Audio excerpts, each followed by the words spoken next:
1023, I can be corrected as drive with a fire in a one-story ordinary, looks like it's about 40 by 125.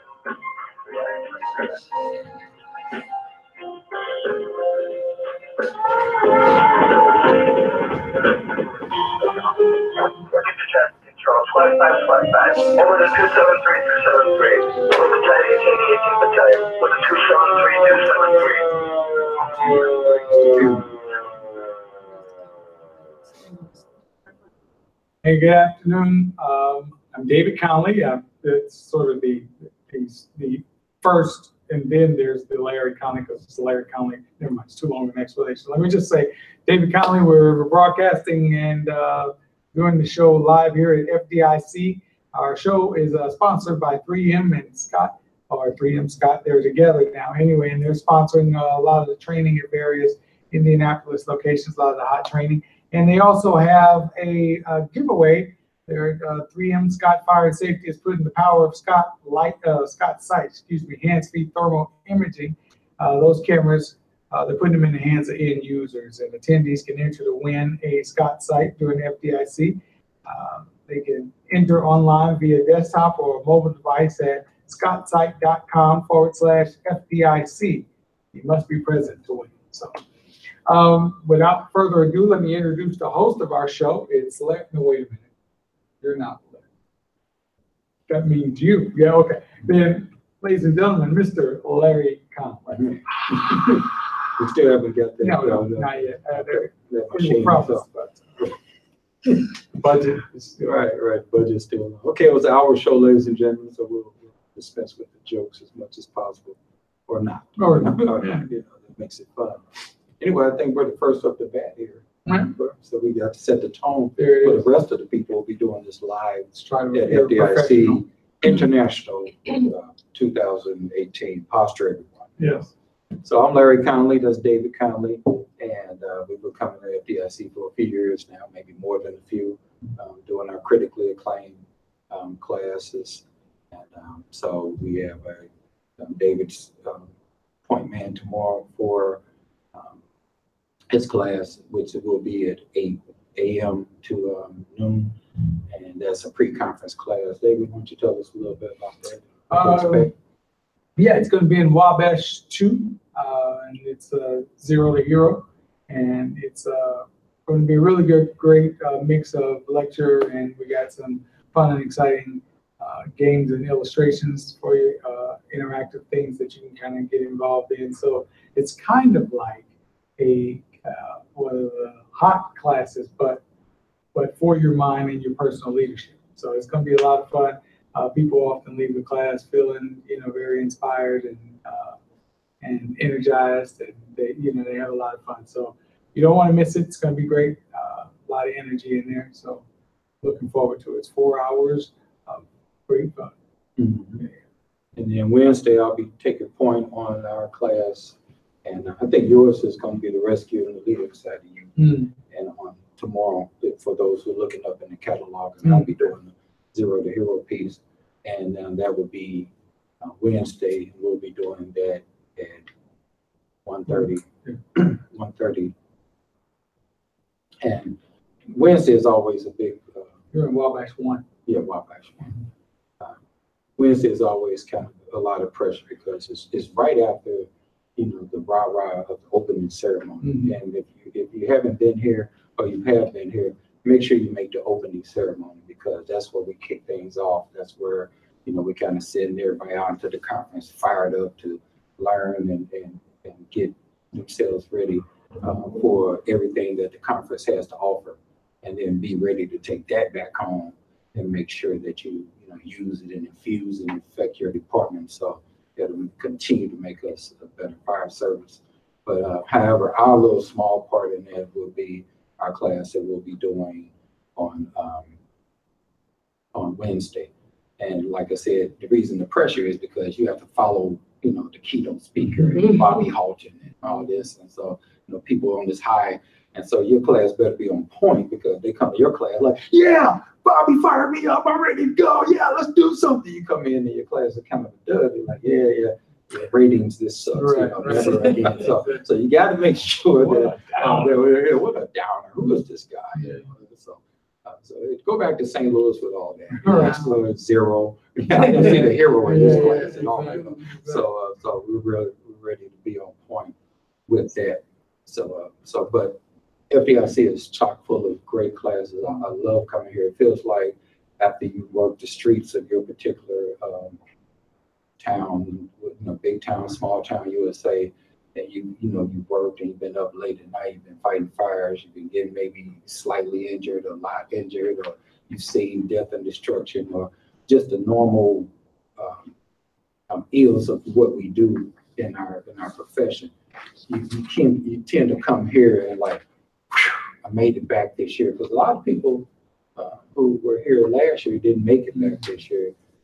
Some prominent names you may know, God rest his soul, Chief Alan Brunsini and just a host of others who didn't make it back this time and didn't make it. Maybe we're here, I'll do this next year, but next year never came for them.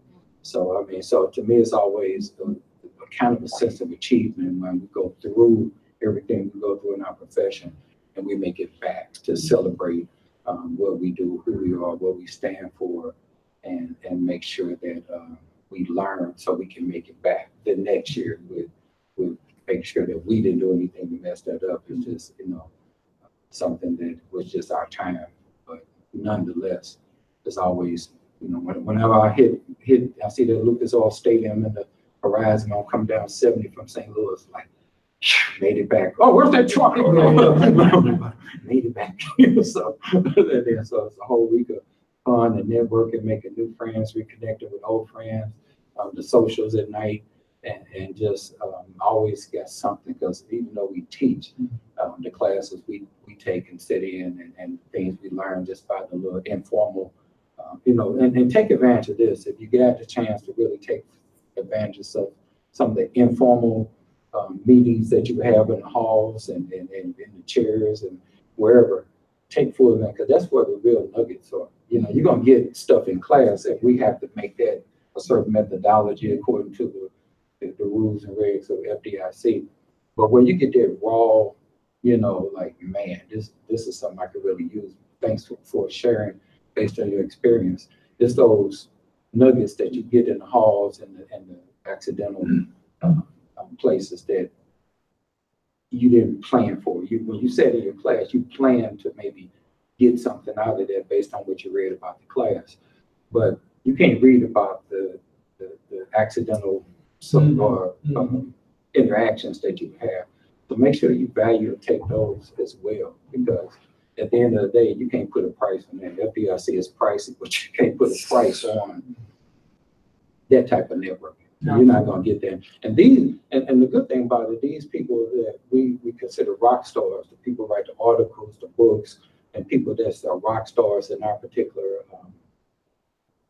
industry, they're humble. I mean, they don't sit around like, you want to talk to me, buy a book, kiss the ring, and maybe we can chat.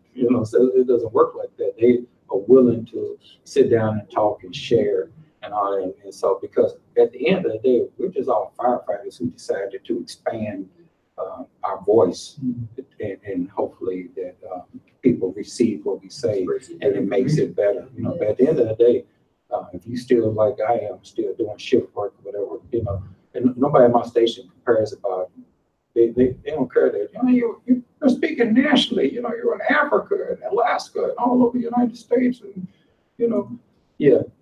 Cap, I need you to butter these rolls, because the dinner's almost ready. So you're like, okay, you just Larry when you get back home. But my point is, right, and then you're David.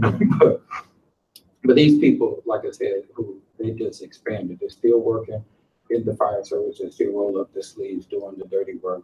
They just have expanded their brand and their voice and their footprint, and we benefit from it. So this is a great place to hang out and rejuvenate yourself and recharge.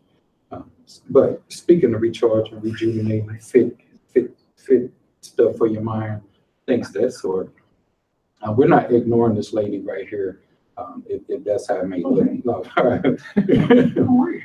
This year, 2018, was bring your mother to FDIC. So that's what we did.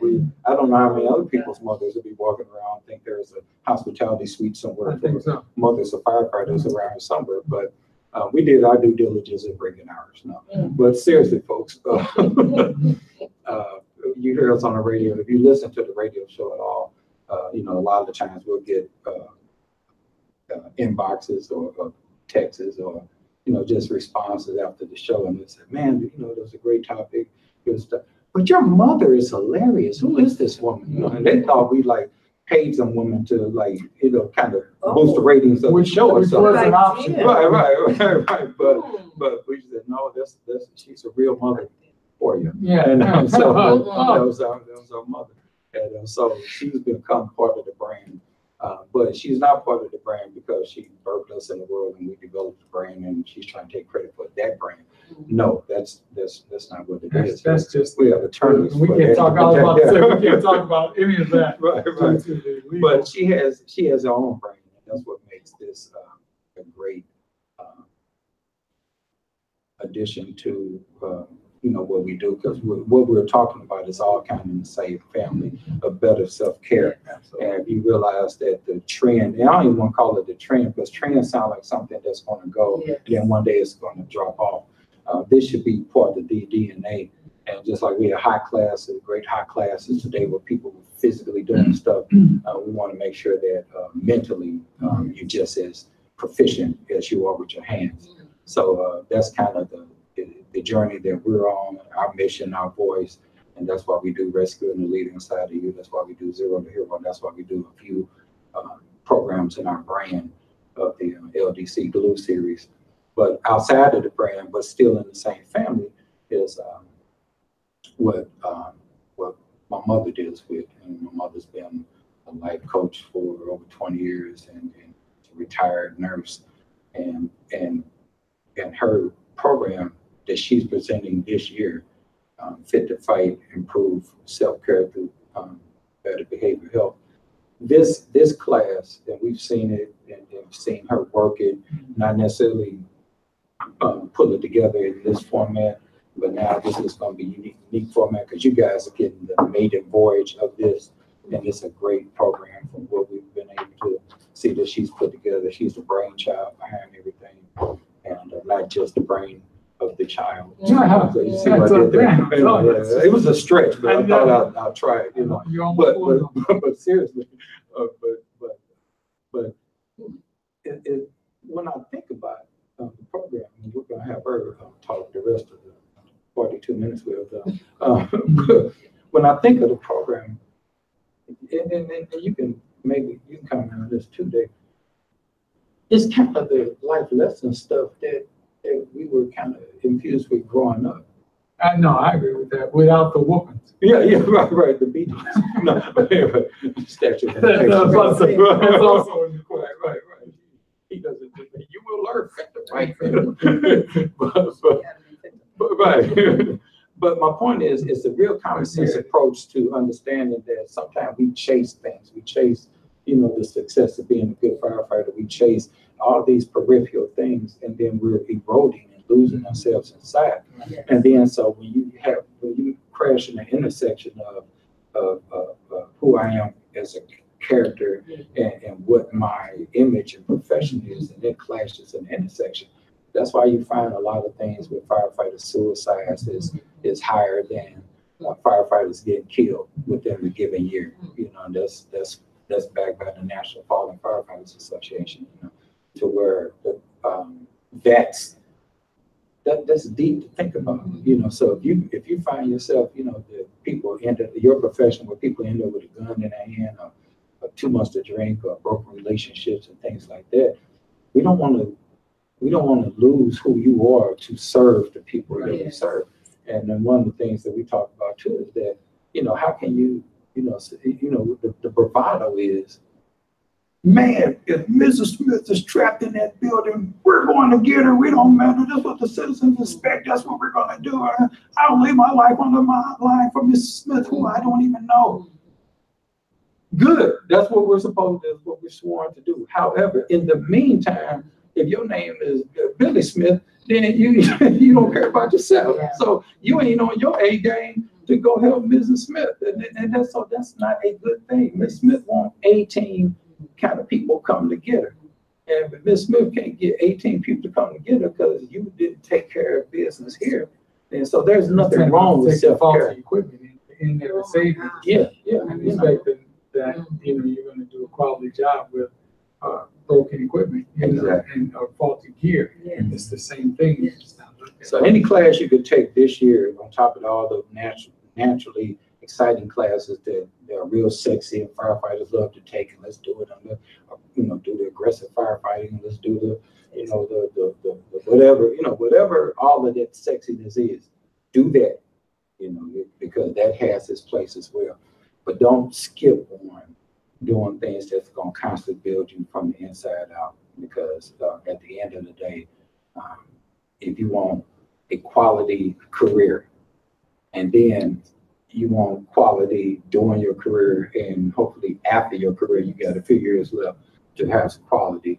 These are the kind of things that can help when you build that behavior, having healthy behavior health. So any healthy behavior health classes that you see in the catalog that you can take, hey, make sure you weave those in as well as the sexy classes. And one of those classes that I would think would be the best class here that you could take, wink, wink, will be the class that's going to be taught on Thursday at 3:30 by our mom, Elaine Klutz.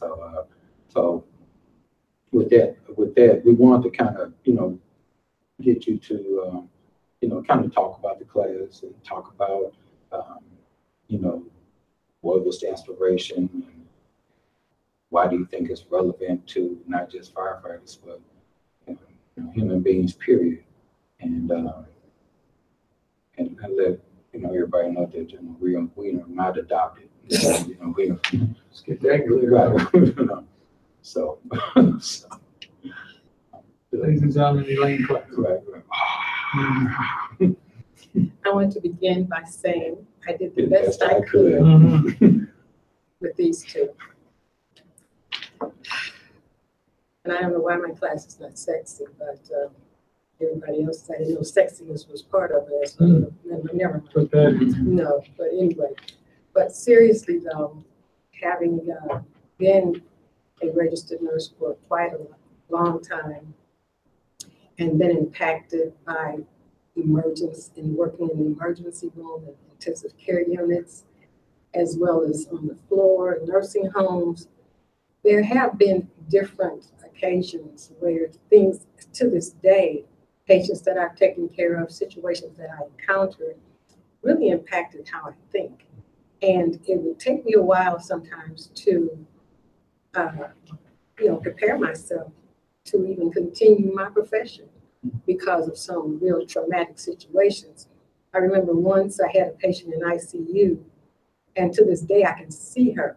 I can't remember her name, but I can see her. And she actually was recovering and was supposed to be leaving ICU soon. And so we were taking care of her, and they called her my patient because we had established a rapport. And I went off my shift and had my stretch of days off. When I came back, the first thing I noticed was her bed was empty. And I'm like, oh, great. She got moved to the floor while I was going. But I noticed when I walked in, like a silence fell over the ICU. And they were really hesitant to tell me that she had not made it. Right before they were getting ready to move her out, she had passed away. And so because we had established this rapport and I had taken care of her from being unconscious to now, being potentially moved out to the floor, which meant we were improving, that was devastating to me because she had become something like a friend to some degree. And to show you in the course of the whole thing going on, they didn't want to even tell me because they felt bad, not just for her, but also for me because they knew that I was close to that. But anyway, so I'm just saying that having a son in the fire services and then meeting other firefighters, it dawned on me as I encountered some first responders, by the way, were some of the first people who began to first respond to my program. I teach about rest and taking care of yourself. The acronym I have for rest is replenish every step taken. You have to take advantage of time off. If you don't, this laying down your life for whoever you go to rescue, you're being selfish because you're not bringing your best to the rescue. And nobody wants somebody to rescue them and give out, and now they have to be rescued. You know, that can be very significant. And sometimes it's not physically giving out. It's because the stress has weighed so heavily on you from seeing all of these things and seeing really, life-changing kind of things. And sometimes those people may even be your coworkers, but even just whoever you see or whatever you encounter, it's crucial to take care of yourself. Now, we are all, when I said fit to fight, that which is the name of the class, most people thought, who I just ran it by, of course, that I was talking about physical fitness. And that is important. It really is. But you're not just physical. You're a person with a mind and a will and emotions, and those things get impacted. And when they do, it affects, and sometimes negatively affects, your physical. You will not even physically take care of yourself like you should. And then oftentimes we wind up using artificial things to make ourselves be energized. Mm-hmm. So now we have artificial energy as opposed to the energy that's derived from taking care of yourself. And nothing energizes better than a good rest, a great night's sleep, and those kinds of things. So in my life coaching practice, which I began after I retired from nursing, because some of my nursing encounters fueled the life coach, because I was winding up sometimes talking to other nurses or nursing students and coaching them about things, and they were coming to me. So that's when I heard about that whole profession. It resonated with me. And then I began to look at my son and, encounter the people who he was working with. And sometimes when I would engage them personally, I was actually coaching them on other things that had to do with issues in their life. And that's the thing, too, that I really want you to remember, is that your job, even as important as it is and stressful as it is not the only thing that you have to deal with. When you get home, there are things that you have to worry about. There are things you have to deal with that are stressful. And so between a stress-related job and then the stressors that we encounter in normal everyday life, you can get on overload very easily. And the interesting thing and the thing that really has to be monitored is that it's insidious. It's little by little, like erosion. And sometimes things begin eroding, and then you don't realize that the erosion has happened until the sand is all gone on the beach, kind of things. Mm-hmm. And so what I want to do is help you to check the erosion, catch it before it gets out of hand, or at least have a plan for what you would even do if it begins to get out of hand. Mm-hmm. And now we used to have terms like, AA and stuff for alcoholics. Mm-hmm. But now we got all kind of holics. Mm-hmm. We got workaholics, and so shopaholics. So anything that you excessively do and do, for the wrong reasons, if you're shopping to make yourself feel better, drinking to make yourself feel better, and all these kinds of things, those are really warning signs that you're not taking good care of yourself. So with the type of work that fire service personnel and first responders do, it's probably some of the most important work on earth, in my opinion. So what you want someone coming to rescue you or to help you out fully charged. Mm-hmm. And you cannot be fully charged if you don't take time to rest and relax and replenish yourself. You recharging your cell phone, we walk around. I have a charger now, which means, and you have and you have one everywhere and your kids have chargers. And what's so interesting to me is sometimes we don't even let it get fully charged. We just get enough. I'll have people hang up when I'm talking to them, and they said, I just had to wait until, I'm calling back like, what happened? And they had said, I just wait till I get enough charge to finish our conversation. Mm-hmm. I charge mine up every night, so I have a fully charged phone, and same way with my tablet and my other devices and whatnot. But I actually encountered the problem myself. I was working like, just crazy hours, taking care of 2 more of these. And I would not have had to work a job to, just deal with this. But anyway. We did the best we could. Yeah, we all did the best we could, Lord knows. But nursing, we work long hours and it can be pretty intense. And I actually experienced becoming exhausted myself. And so the message I got downloaded on me is you need to rest. And one thing led to another, and I started studying the benefits of it, and it resonated with me. And so that's how I got into this program, and listening especially to this one, and then meeting some of his coworkers and finding out that they weren't taking care of themselves. And it was just, and I'm so proud of him, especially because he thought I was a little nuts when I started talking about rest, because, I don't need to rest. I drink energy drinks, you know what I'm saying? Or whatever, you know what I'm saying? And, or either doing things that were like, go play basketball or something. Well, these are good things to do. And, they can be a distraction, kind of get that stuff off your mind. But you're still not resting. You're still not taking care of yourself. You're doing something else that's really active. So by the time you go back to work, and I was talking to some guys and some women firefighters, and we were talking about how you guys got to go from, when he said 0 to hero, that came to my mind that they have to, whatever's going on at the firehouse, they have to jump up. When that alarm goes up, jump up and get ready in 90 seconds. I can't hardly get out of bed and put my house shoes and robe on in 90 seconds. And so, one guy said, yeah, you can have to jump up off the toilet. I'm like, that's too much information. Mm-hmm. I'm just saying, But you feel like crap yeah. to do it.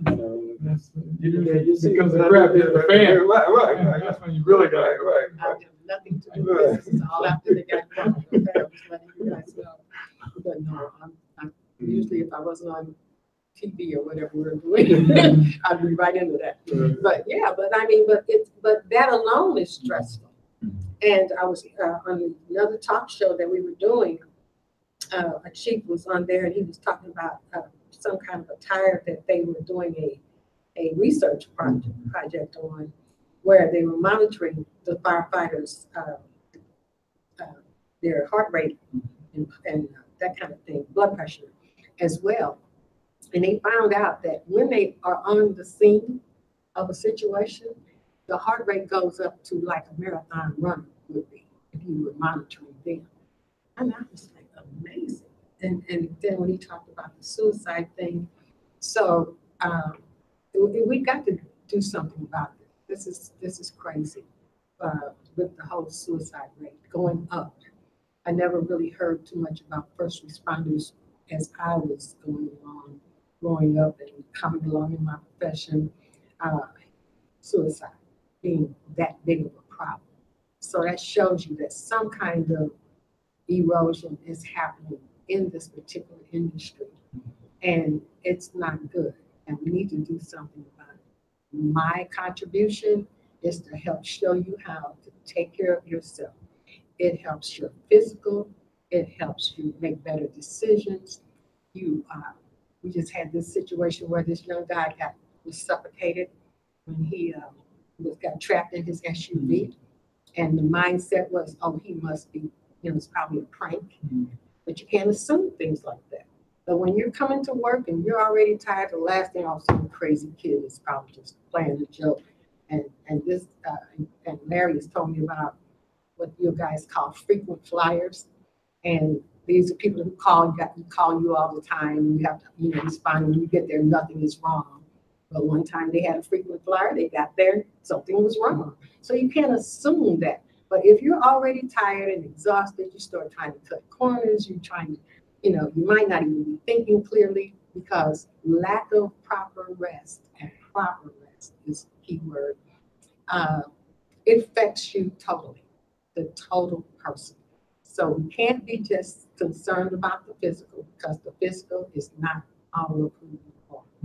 And one of my things I said, I think we need to stop saying rest in peace to dead people, because they can't hear you and they don't care what you're saying to them, but to that person lying there who is no longer technically with us, we need to start wishing that our people who we still see, who we still could talk to, would rest in peace as they live their lives, and not just after they have worked themselves possibly to death or given up because they were so stressed out and overwhelmed that they decided life was no longer living, And then I contend that things like suicide, and this is just my own observation, don't just happen because one day I went from nothing to deciding to do that. This was built up over time, erosion, slowly. And then one day I decided I can't take it anymore, or whatever, that's all. But there's also this thing where you don't take care of yourself, you don't take care of yourself, you don't take care of yourself, don't take care of yourself, and then you get sick, and then stuff begins to happen, and you start having all kinds of health challenges, and you don't take care of those. You halfway go to the doctor, you don't do what the doctor says, you don't take your medication, you don't, you find other ways to do it because you don't want to think about being sick, and all of a sudden now you're incapacitated. Next thing you know, you're gone. I think that's called slow suicide. That's just my opinion, because you did everything known man to not take care of yourself. The end result of that, neglect, is going to become either a vegetable, or you're going to pass away from some devastating program. Now, I know things can happen. People with taking the best care of themselves, but at least you're doing your part, and your part is to take care of what you've been given. And so your mind, your will, your emotions, and your physical, they're all important and significant, especially for first responders. Good stuff. So in the class, and again, the class is when? Thursday at 3:30 in room 206, 207. 207. I don't know if it's Wabash or Walmart. It's not Walmart. It's not Walmart. It's not Walmart. It's not Walmart. Okay. This is a big place, but I don't think they can fit a Walmart. And I think they've tried. First time I've been here. But in the class, so when a person comes to the class, in addition to giving them this, type of great information, what you'll be helping them to, I guess, learn steps to rest? Yes, they'll be learning steps to rest. They'll be learning, first of all, the benefits. Some of us probably know a few anyway, but we'll emphasize the benefits. We'll talk about what it takes to really have effective rest, not just rest halfway. If you're looking at your battery, if you could actually see it being charged, you'll see with it's at 60%, then 70%, and then next thing you know, it says 100%. So we want to get all the way up to 100%. So what kind of rest do you need to get away up to 100%? But I also will be encouraging people to, don't try to do drastic stuff initially. Start with certain amount, maybe of time where you just relax, but maybe just 5-10 minutes at a time. Because you know how you go, well, that sounds good. I'm going to take a whole hour off. I'm going to take 2 or 3 hours off. Then stuff happens, something messes up, and I can't do it. And then, that's something too. So if you just start in increments, just like the erosion we talked about, the solution, you can be incremental. The other thing that I have. Don't sleep during the class either, because you Right. stuff that I want you to rest. That's the wrong. Well, I prefer that you didn't, but when I do my own, seminars, because I have something called the Rest Robbers Seminar, where you then begin to learn the kinds of things that rob you of your rest. I tell them if you fall asleep, it'll just be a sign of what I'm talking about. You can't even hang through my seminar, you know what I'm saying? And, but anyway, but then we also talk about the fact that there's rest time. So we show you how to have and take and maximize rest time. You have to take the time and you have to make the time. Two different things. And you have to be intentional about it. Can't be mammy-pammy. You got to realize it's so important. If someone calls you on your phone in the middle of you doing CPR, how many people would answer that phone? And if you did, your career's over. So, but it wouldn't even cross your mind. So when you're resting and taking your time for yourself, you need to think of it in that way. This can be time that's uninterrupted. You can tell everybody, this is my time that I'm going to take for myself. So if you don't mind, I've got something to do. Put it on your calendar. And, we talk about putting it on your calendar so that when you want to check and see if you're available, you can look on your calendar. If you blocked it out, then you can just say, no, I'm not available, kind of thing. I have my own rule. I don't take calls before 9 a.m. and I don't take calls after 9 p.m. And if you call me, I'm assuming, since I've told you this, that something dire has happened. But if you call and say, hey, girl, how you doing? I'm like, okay, something's wrong with you. You didn't remember the rule. But most people follow that rule because I found out that early in the morning, I need to take time for myself. And so that's just, I'm showing you how to put boundaries around so you can take rest time. The other thing we talked about is using rest tools. Rest tools are things like soft music. I think symphonic music is very good for that, but something soft and soothing. You don't really want to play the blues while you're trying to rest. No thing about country and western is I love it, but sometimes when you start talking about how lonely you are, that can kind of be detrimental to trying to rest. Okay, I'm just saying. Yes, scratch that off. So something that if there are any words to the song, make them inspirational and something that's relaxing or something like that. Another rest tool can be like some fragrances, and I know for guys, it sounds soft and all of that kind of thing, but it works. So fragrances like lavender, they tend to have a natural reaction. Your body tends to naturally react, relax, and slow down. We know fragrances have effects, because that's why women wear perfume and why you wear cologne. Mm-hmm. And sometimes, you can remember somebody by the cologne they had on, and she sure smelled good. Same thing. You'll smell, this fragrance will begin to trigger you. And then we talk about rest training, which is to be working with someone like myself who helps you learn how to do that. If in fact some of those colics kick in, then I always recommend that you get counseling. And depending on the severity of some of the traumatic things you've experienced, I highly recommend you get counseling.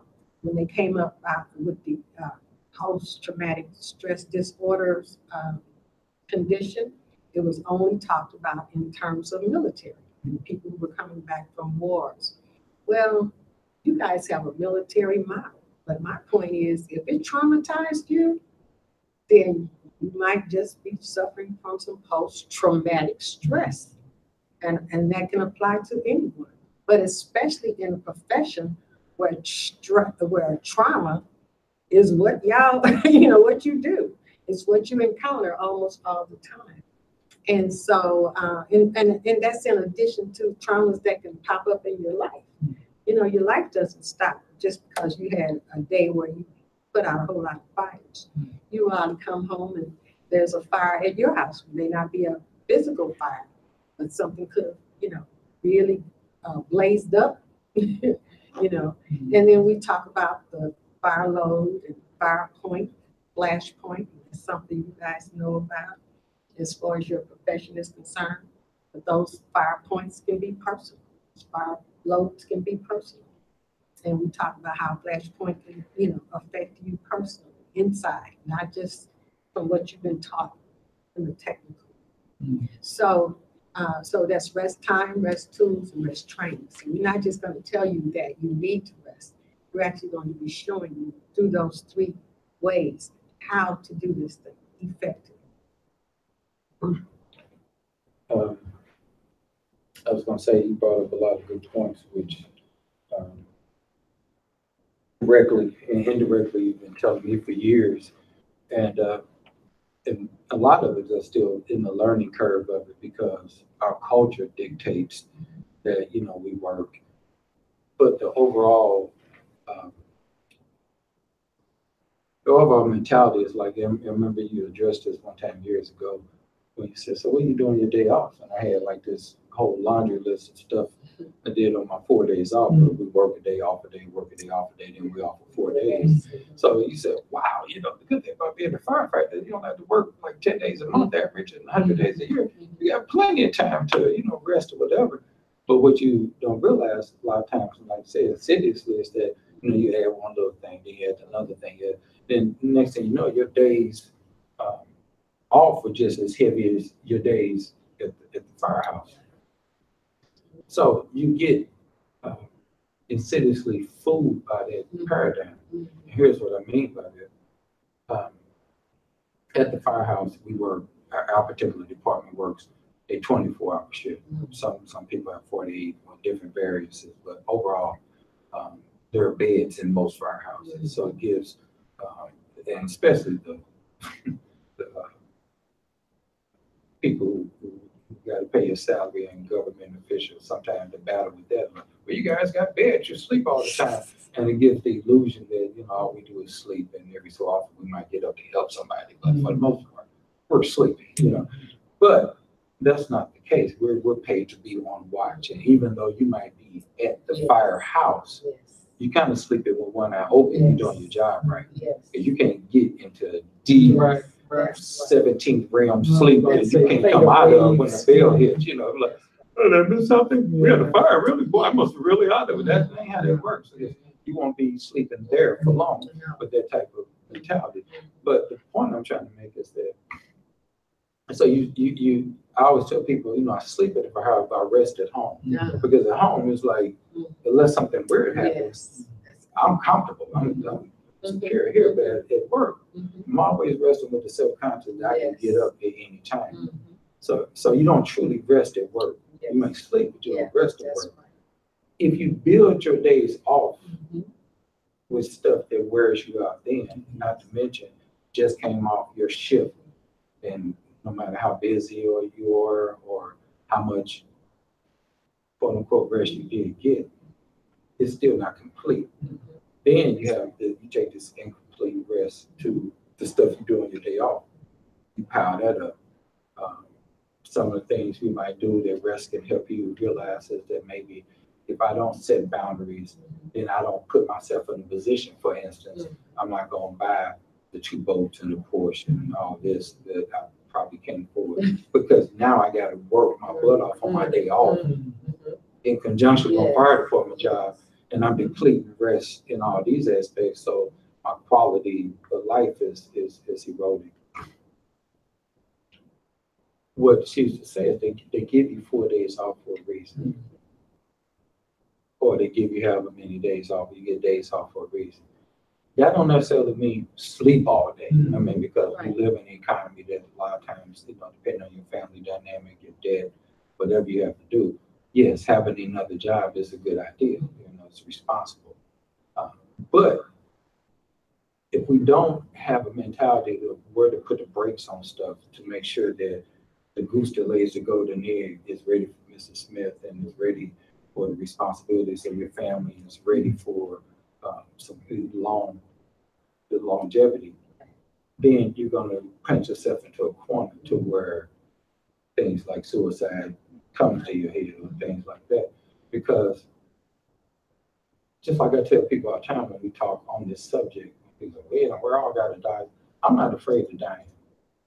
If I was afraid of dying, I wouldn't be a firefighter. Once you do this, you'd be like, I might have to call it one day. That's how I get. I mean, that's inherently comes. They don't say that in the charter, and you will die. You're like, maybe Burger King is higher, because I don't think they die at Burger King, but here you could die. So my point is, it's not that we're trying to tell firefighters. I think mom is trying to tell firefighters, hey, you don't want to kill yourself. But what we're saying is that there are a lot of premature things you can do that can take you out even before your time, or your quality of life will suck while you're here. Yes, right. You stroke out, diabetes out, whatever else out, and it takes you out, and you laying up there like, you give me a fireman, but my practice is to no rest. I'm here now, and now you incapacitated and can't take care of your family, do the profession that you love, and take care of the people that you want to serve because you didn't do the proper self-care.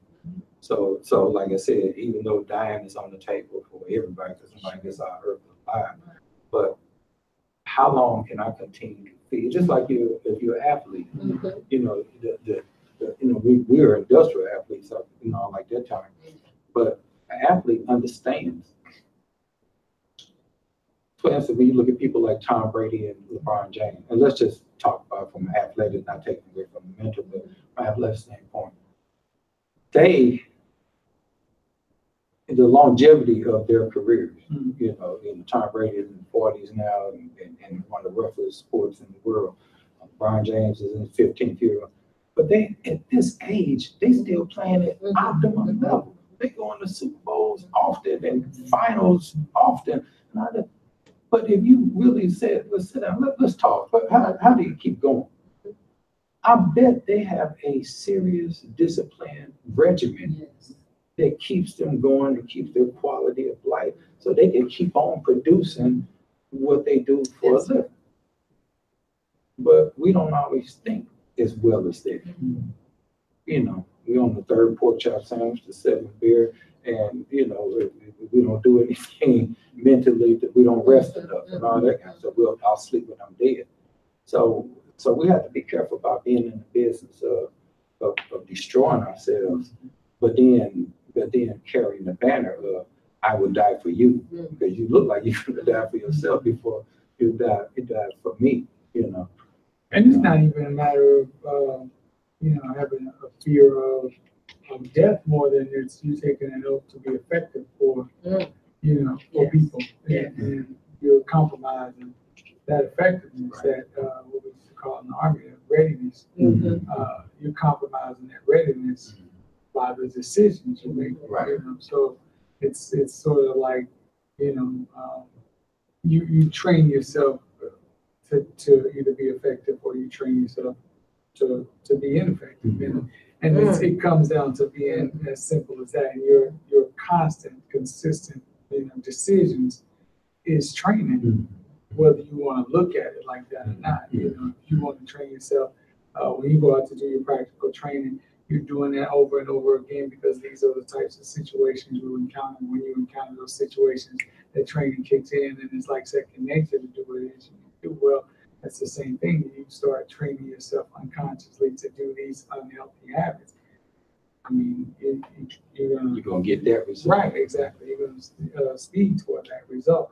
So, what you're talking about with regard to actively and being intentional about your rest and adding that as a very disciplined part of your overall effectiveness training for yourself. That's very important. And, a lot of times we don't like to look at that, but it's sort of, schizophrenic to say, I'm going to, really go to all these practical training classes because I want to be effective. I want to be the best firefighter possible. But then on this other side, which undergirds all that technical training, you want to let that go and not think about, that is important. It's just, it's like I said, it's really kind of schizophrenic. It's the foundation to make that more effective. Absolutely. The practical and technical aspect, if this foundation is strong, this stays strong just by default because you can't, you connect it. You know, like, man, I got this down pat. This. But if you do this and this erodes, you just, you know, you hold that whole shooting yourself in the foot, you know, theory, you know, just, okay, I did it, you're good. What about this?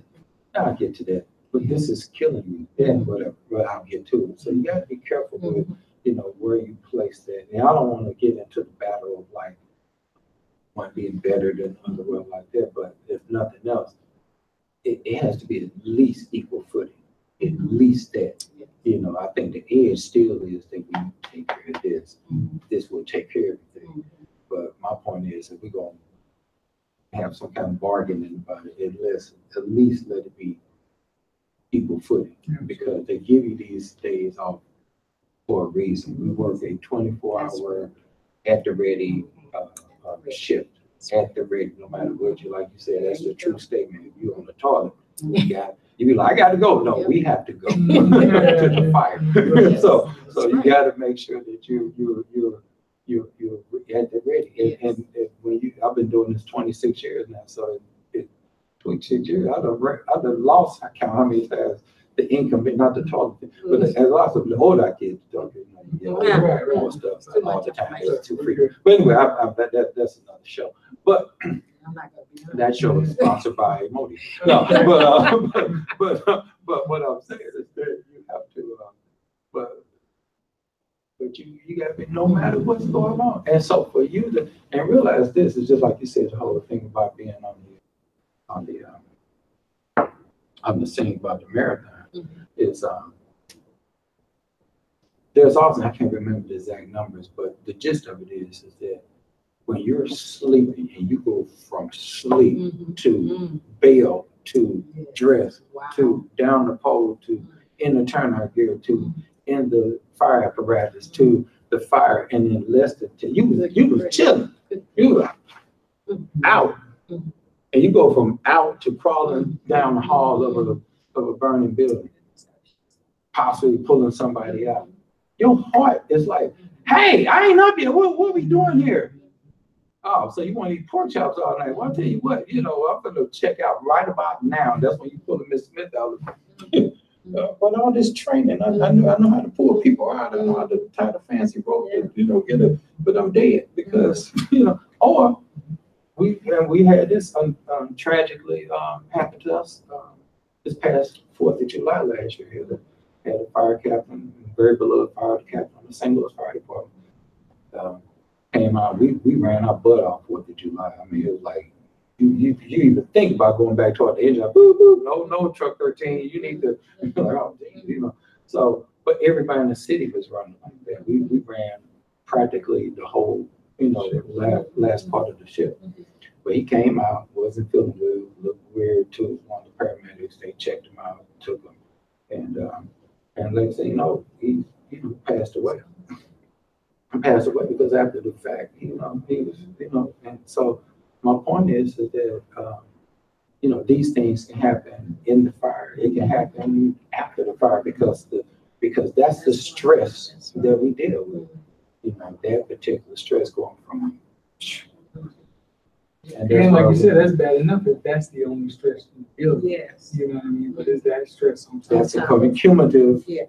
You know, cumulative stress. And if you don't manage that, the reason you try your best not to make it cumulative. Because if you make it cumulative and you have to, you know, do it, it's a lot. So the point is that you have to, you know, like you say, as you'll learn in Elaine's class, is that, you know, when we kind of, okay, this took a toll, okay, let's see how to manage, or okay, that took a toll, okay, let's see how to manage. And you continue to learn how to manage or eliminate in those regards. You prolong, you know, and you don't deal with the stresses of the cumulative. Yes. You know, you can manage and diffuse the cumulative. You know? Increase your effectiveness and readiness. Exactly. And so, one of the things Hold on a second, let me read one more. oh yeah, About the wrap-up. again, sponsored of course by 3M and Scott, they're sponsoring a lot of hot training at various Indianapolis locations, and they're a proud sponsor of Fire Engineers Trusted Voices radio show live from FDIC 2018. Let me say this, we got a couple of minutes left. We're looking forward to a great FDIC, looking forward to spending time with all of our friends and new friends. And we're looking forward to seeing you in our classes. Like I said, Dave was on point. Tomorrow from 8 to 12, we're rescuing the leader inside. You check that out. It's in Wabash 2. I'll be doing Zero to Hero in Wabash 1 on Wednesday from 1:30 to 3:15, and then make sure you check out Mommy Lane on Thursday, Fit to Fight, and that'll be one of the last classes at 3:30 to 5:15. So check us out, or we look forward to meeting you in the class, seeing you in the halls and highways and byways, and let's hang out and continue to learn from each other and really connect like I really enjoy doing every year at FDIC. So to kind of wrap up, your class is going to be Thursday. What are, I know you talked about some of the things to expect. If I'm coming to your class, I say firefighter and looking like, yeah, I think I'll do this 50 fight thing. You know, yeah, check that out. What are some of the takeaways that you want people to walk away from the class with? So. I think one of the things I want you to know is that our responsibility is to be our best. And everybody's best is different. But whatever your best is, you need to be at your best with whatever you do, but especially as a first responder. You cannot be your best if you don't rest. Yeah, see what you did. Yeah. She's a poet. Well, and on that. Drop that right there. That's pretty good. So it's going to be excellent teaching. We've seen, different versions that she helped coach first responders and a lot. And then she has a powerful following of a women's group that she has back in St. Louis. These women, lives have been changed and better for their kids and their spouses, just because of some of the things that she teaches here. But I'm really excited that we can, make it a family affair, and I can vouch as a captain, extraordinary captain. No, as a captain for working in the fire service for the past 26 years, that it's this type of training and this type of infusion into your DNA will greatly impact and really help with the quality of the job that we say we love. And we love this profession like we say we do. And let's do all of it right, not just the sexy stuff. Let's do it all right. And if we do it all right, then we'll be all right. You got one day? Right. So anyway, it's been great hanging out. And, Thank you, guys. Thank you. I mean, you all type of, so you're sitting in the chair. We've interviewed all kinds of dignitaries before the fire service, and so we're just glad that another you're on the dignitary. Yeah, exactly. Exactly. We're paying for lunch, so we gotta make sure we say nice to you.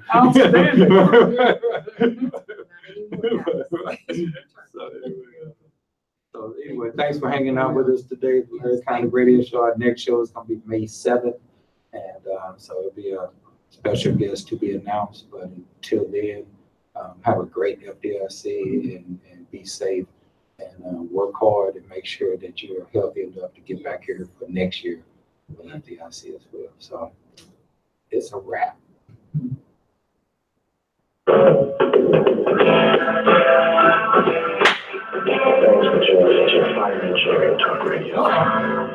Wife's going for it. That's the kind of voice you want to listen to. Right. Trying to rest.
got Tim Zender. Tim Zender's from McCook Fire Department in Nebraska. He's also from Mid Plains Community College, and he's the president of the Nebraska Society of Fire Service Instructors. I was going to say International Society, but you guys are affiliated with them. And then I got Chief Michael Lloyd from the City of York Fire Department in York, Nebraska as well. And I want to welcome you guys here to FDIC and Tap the Box. Thanks, buddy. Thanks, brother. Glad to be here. So Tap the Box Fire Engineering Talk Radio is live this week at FDIC International, and we are sponsored by 3M. 3M Scott Fire Safety is the proud sponsor of Fire Engineering's Trusted Voices radio show, which is going on live all this week at FDIC 2018. And 3M Scott Fire and Safety is a global leader in high-performance respiratory products and other protective solutions for fire, petroleum, chemical, industrial, and emergency services. So we want to thank 3M Scott Fire Safety for sponsoring this and giving us the opportunity to bring FDIC to you, to the fire station, to home. So welcome, brothers. Well, glad to be here. So we only have a short amount of time here being at FDIC pre-con. I pulled these two guys out of classes. So I want to have a quick discussion on why do you guys keep coming back to FDIC, and what do you think is the value and the benefit of FDIC? I guess first of all, it's the greatest show on earth in the fire service. You get to meet so many people, the interaction, the networking, the quality of instructors, the programs you see. It kind of reinforces some thoughts that you have that you're like, geez, well, maybe I could do this. And then you come and take a class and somebody else is doing it. Yeah, okay, that's a good idea. And then new ideas that people offer here, and you know, reconnecting with friends and making new ones. Yeah, absolutely. How about you, Mike? Well, you know, my first time I came, I thought it was all about the classroom and the instruction. And that is huge. Believe me, the knowledge that I've gained here has been incredible. But there's so much more to it. It's the mentors that you meet, that they didn't know they were your mentors, or the friendships you build and the relationships you build. You walk up to somebody and they go, "Hey, I remember seeing you last year." It's that network. I mean, and then you did, like Tim was talking there. You get ideas on stuff, and you're trying to push an idea, and everybody thinks you're crazy until you come here and you go, "Wait a minute, maybe I'm not so crazy. Maybe this is the right path." Yeah, so, this is the norm. Yeah, this is the norm. What I'm trying to push against isn't. So. That brotherhood and networking part, I had to pull these guys away from that downstairs. You guys had a great conversation going on with Jim Duffy and Avellino, and those guys are a wealth of knowledge, and you guys have had direct contact, taking classes with them, and also having them come out teaching out in Nebraska as well, right? Mm-hmm. So that, you know, the FDIC experience is just that. Literally come here, and I tell people all the time, it's like Disneyland for firefighters. Absolutely. My wife says I'd rather come here than Disneyland. I said if Disneyland was cost what this did, I could have Disneyland with my family first, but I'll come here. Yeah, absolutely. So I guess I know you have a new class that you put together. You got a video out. Right, let's talk a little bit about your video that's been published and produced through Fire Engineering. We did a year ago. They debuted. It's a year old. We did about a 90-minute grain bin rescue program, and takes you through, you know, what is a grain bin, how do you deal with them, where are the safety hazards, you know, how to work around them, and then how to, you know, get somebody out of it on the rescue side, and then also the unfortunate case of the recovery side, how we're going to do that safely, because, you know, if you look at it, it's truly a confined space if you read the standards. So you got to follow that standard, but yet there's some small things that go along with that that are outside of that scope that, you know, you wouldn't see in a normal confined space, if you will. So that's been a really fun deal to do. We've been doing some traveling with our mobile training prop, and it's been going really well. Yeah, I caught a glimpse of that. That's a pretty impressive program. You know, firefighters oftentimes will get tunnel vision and try to focus on rescuing somebody at great peril and danger to themselves. And grain bin is a classic example that you look at it and go, oh, that shouldn't be that dangerous. I could just hop in there and grab them and pull them out. And then very quickly you become a victim as well. So, right. And a lot of times, you know, and more chances than not, this is going to happen on a family farm versus at some co-op or commercial establishment. And when you see a family member or a friend in that bin, your first thought is, I'm going to jump in and get them. And by the time the fire service gets called, now we have 1, 2, 3, maybe 4 people stuck in there because the first person's completely buried now, because as that cone builds, somebody steps on the top and it's just going to keep pushing it down because of gravity, and you're going to have multiple people stuck. So never enter, stay away, think safety first. yeah, make sure you have the proper training and Absolutely. equipment. Absolutely. Yeah. And new chief, coming up on your anniversary, right? Or just did? Just have our Just 1 did. year anniversary. Yeah. And did our first promotion this recently, so Yeah. which is pretty awesome. You helped with that. Yeah. Tim helped with that also. Yeah, these fine gentlemen here were directly involved, and Tap the Box is just Tap the Box for Fire Engineering Talk Radio, but the subsidiary of that is FETC Services, and travel around and teach a lot. And one of the things that we provide is delivering and moderating assessment centers to have measurability in the leadership arena. And we just worked collaboratively with the City of York to promote a new captain. And right before the chief left to come to FDIC, he was afforded the luxury of making notifications and promoting brand new captains. So that's pretty cool. Yeah, it was awesome. It's always fun to be able to tell somebody congratulations, but you have to do the other side too. And you have to let the non-selects know. But that one didn't go bad, because I believe that gives us an opportunity to mentor them and help them be prepared for the next opportunity too. So. And that's one of the selling points that I have with that whole process, is that not only do we come in and provide measurability and give you a ranking of who would be first, second, third, fourth, but we also come in with an individualized report on strengths and weaknesses. And the individual reports allow chiefs like Chief Lloyd to have an opportunity to have a discussion with the individuals that maybe didn't get tapped for that promotion, with an opportunity to say, hey, here's a roadmap. Let's do some mentoring. Right. And you're not a bad guy. No. You have all the tools and equipment to succeed in life. Mm-hmm. It's just applying them with a little bit of what I call a pinch of salt, and taking bland food and making it taste great, and affording those people the luxury of potentially getting pinned or badged, next time around. So one of the things, the feedback I got, because in York or in Nebraska, actually, Class 1 cities, which we are, the fire chief actually legally has no say in who gets selected, which is I know sounds crazy, but it's the Civil Service Commission creates a list. The city administrator requests the top 3 names, and then the city administrator selects that person. Hopefully, the city administrator lets me provide some influence.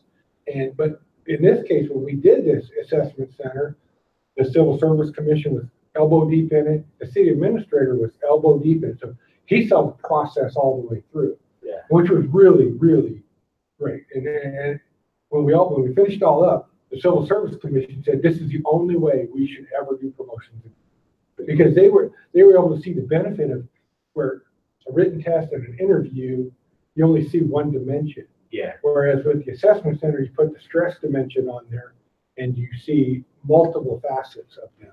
yeah. So Chief Lloyd had a great point. He applied a written examination from IPMA, and that was credentialed and moderated so that everybody had the same test. And that tests your intellectual intelligence, knowledge base of reading and retention of a certain number of books to read. And it gives us some measurability, but it doesn't actually show you the skills of the leader in a role out in the field. It's knowledge base, retaining retention. So the assessment center comes in, we provide stress-induced scenarios to pull out personalities and emotional intelligence to see how a player is actually going to perform under a stressful environment. And can he pull some of the knowledge base, the KSAs that they have from reading the certain number of books. And then your third step, you had a classic interview process where you were allowed questions and answers, and that flowed because it provides a three-dimensional view of the candidate, as compared to some places just do a written exam and have an interview. And there's typically about 100 questions on an interview process that you can pull and twist the words on, but people can come to them with a pre-programmed answer that's already been pre-memorized. And essentially, you can tap them as the next captain and turn them loose. And then the first time they have interaction with somebody in a stressful condition, you could say, that's not how I expected that person to operate, and I can't believe I just promoted them. So I honestly think that process, that three-step process, three-dimensional view, is the way to go, and we use it a lot. And we wrapped it up with a class that night. After we were done the assessment center, we did a professional development class, the class that we were doing here at FDIC. I'm doing a class tomorrow called Extreme Leadership, Developing the Next Generation of Leaders, Coaches, and Mentors. And we did a shorter version that night at the station to afford the candidates, if they wanted to come, because their testing process was done, and to see the benefit of taking a professional development class in that arena that would have then launched them with even better scores or potentially a better productivity in that assessment center if they would have had that class beforehand. And we afforded that professional development across the board to everybody, firefighters included. And it sets the organization up, move down the road. And I thought it was pretty cool that we had the town administrator, the city administrator was there. He took the class as well. And he told me afterwards, it totally makes sense now, because after taking the class, I could really see what you were testing for the measurability side of things with personality-based stuff. So pretty cool. So I'm glad that went well. I'm glad everyone's happy, and I'm sure you got a captain that's excited to move forward. And hopefully that the candidate that we helped, push forward and give you the best view of, gives you a great opportunity to have the future leaders of an organization. No better thing to do than to train the person that you're going to replace, that's going to replace you. Absolutely, and that's my goal. What I told the city when I was interviewing for the chief's job was there should be a line of people within the organization that are qualified to take my position when I retire. And how many departments don't have a line? They literally have zero. No one lines up at the door when the chief leaves. Right. And that's a true reflection of what? Lack of what? Leadership. Lack of leadership and lack of professional development. Providing that development for people to want to take that step to take a chief officer position. So you're on the right track, and you guys are, moving forward, and that's great. It's awesome. So let's talk about Nebraska Society of Fire Service Instructors. You guys got some big things going. Last time you had a conference, I was there. I taught. Amazing conference. I call it the little FDIC of the Midwest. That's what I call it. And Jim Duffy calls it the best little conference in Middle America. Yeah, Jim Duffy does that. Yeah, and when Jim told me how well I was going to be treated and taken care of in the conference, and also the people that come to the conference, he wasn't lying. He wasn't lying. Top notch. I would rank that right up here with FDIC, to be honest with you. I'll be flat out honest with you. Obviously a smaller scale, but the clientele and the people and the players, the board and the people that are running that conference, the Les Lucard conference, top notch. And I got to say that's kudos to you guys. And Tim's the new president, right, of the society. Yep. And I know, you're moving forward and you're looking for bigger and better things now coming up in the future.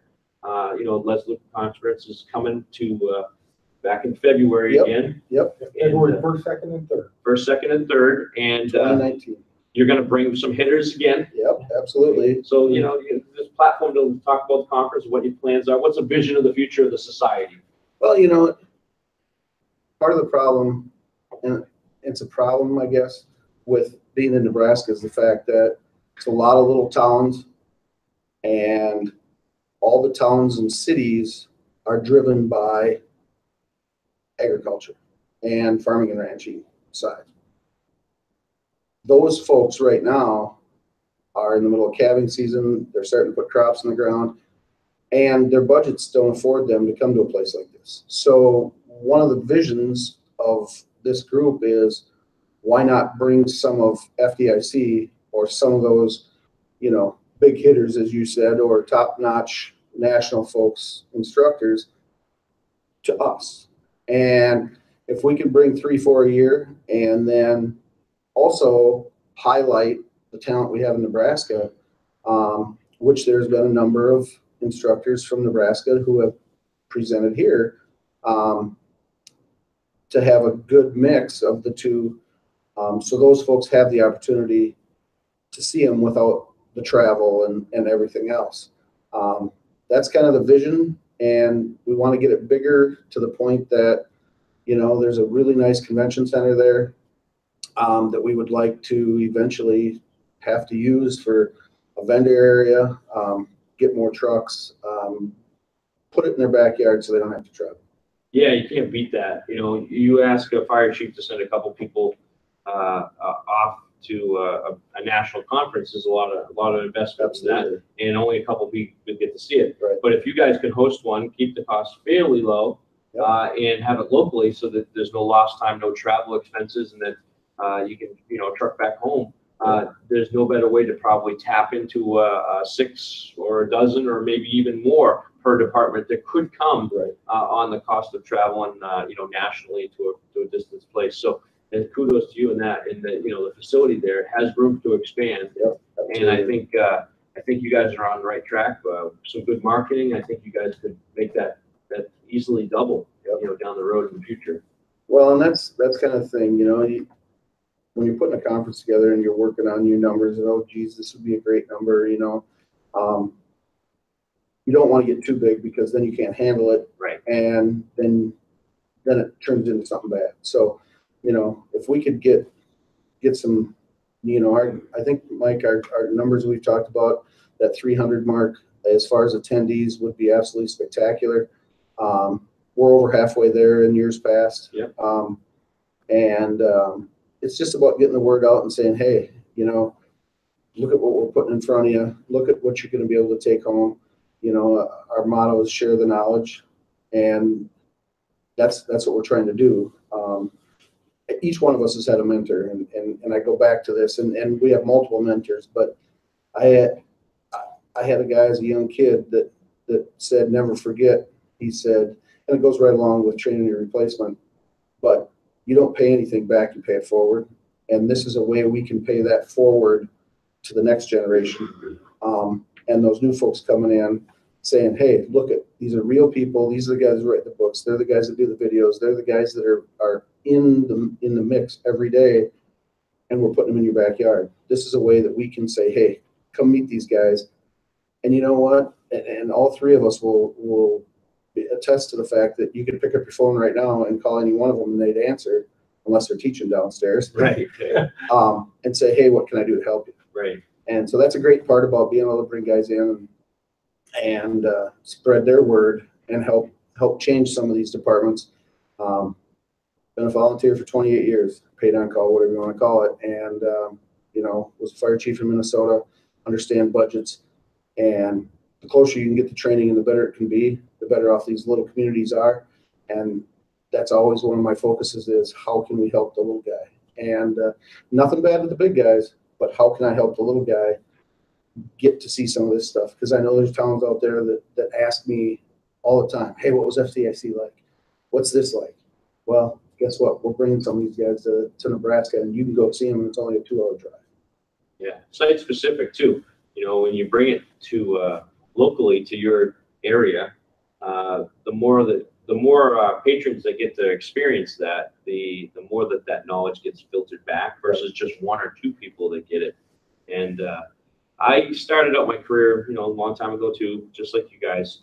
And along the way, I had some positive mentors and some obviously less than positive mentors. Yep. And one of the things that struck me as odd was individuals that took classes but never shared the knowledge because they wanted to one-up another person. And now when I do the leadership stuff and personality stuff, I understand why that occurs and the behavioral traits that are involved in that. But I have a philosophy that, you know, it's not about the me, it's about the we, and giving it away. So, you know, even though the information is my IP, you know, my intellectual property, I try to give it away because I had healthy mentors, positive mentors that said, take this like it's yours and do with it what you want and give it away.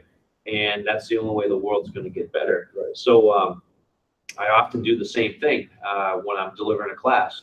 Everybody gets a card, and I'm not trying to give you a card to make a referral to get more training or more contacts. I'm giving you the card for the networking aspect so that 2:30 in the morning when you have a problem, you can make a phone call and say, theoretically speaking, if this happened in your town, what would you do? And that phone call might be, you know, the difference in someone getting hurt or killed or potentially exposed. And in the leadership arena, or it could be a career suicide by making the wrong decision, because everybody has a boss. So, you know, from that aspect, Chief Lloyd, you know, Mike and I have had lots of conversations about mentoring, and Mike's got a lot of experience with mentoring with youth and also mentoring firefighters and officers as well. And we've bounced a lot of things off each other in the mentoring department. And fire service doesn't do a really good job of promoting mentoring. It seems to be individuals that are driven to potentially get promoted themselves that seek out mentors, but the ones who need it most are the ones that don't actually seek out that mentorship. You know, I wrote a blog post on mentoring because there's a mindset that you should have assigned mentors or you should go seek out your own mentors. I think there's a case to be made, or especially when you have new people to when they're coming to the academy, is assigning them a mentor. Yeah. You know, it has to be the right people, of course. You can't assign a mentor that's going to pay lip service to it. But because it is that relationship that gets built. And so I think that there's a definite positive thought process there. Now, you know, the controversial conversations that I've had over the years about that, you know, not everybody agrees with me on that, but that's okay. That's why we have conversations, right? So we can discuss and figure things out. Yeah. Yeah, we do a lot of stuff in my class that I refer to as putting out fires within the firehouse because of the generational differences between millennials and the X generation, the Y generation, you know, the GI generation. And one of the things that we are disconnected with the millennials or the youngest people that are coming into the fire service right now is the fact that when they come into the fire service, mentoring might be foreign to them because they've been self-sufficient. They've studied on their own. They've gone to school on their own. They've come home from school and pretty much had no guardianship because both parents are working and potentially working with multiple jobs. And then after that, they potentially go into a position of employment, and that position of employment might be the very first time that they actually had guardianship, where someone's actually keeping track of them, providing them with rules, regulations, policies, procedures that they have to follow. And it's foreign, it's toxic, you know? Yep. So one of the things that we implemented in the city where I work at is on the first day that you come off orientation, firefighters will do either 3 weeks or 4 weeks orientation with the training officer. And then once you've been orientated to the organization, you'll get assigned to a shift. And that shift then has a probationary manual that you have to work through for the probationary year. And every day that you come to work assigned to the shift, the very first day, so on the 31st day of your career, you're expected to provide a 5-minute drill for fire and a 5-minute drill for EMS as the new guy. So essentially you have a Gen Y or potentially now a Gen Z, because the Z kids are quickly coming into the fire service, coming to shift and have to provide a 5-minute drill, lead it and teach it to the shift. So you have senior men and you have officers that are there in that group dynamic, listening to a new person. But what we have essentially done is we flipped the classroom. So one of the things that most people don't understand about the new hires is that they're disengaged, or they see the organization's rules, regulations, policies, procedure as toxic because we're just telling them what needs to be done and there's some type of structure. and their lives up to that point might have not had any structure depending upon guardianship and parenting. So when you bring them into the organization, obviously they potentially could buck on mopping the floors, cleaning the toilets, doing house chores, training at a certain time, break at a certain time, very regimented, paramilitary structure or lifestyle.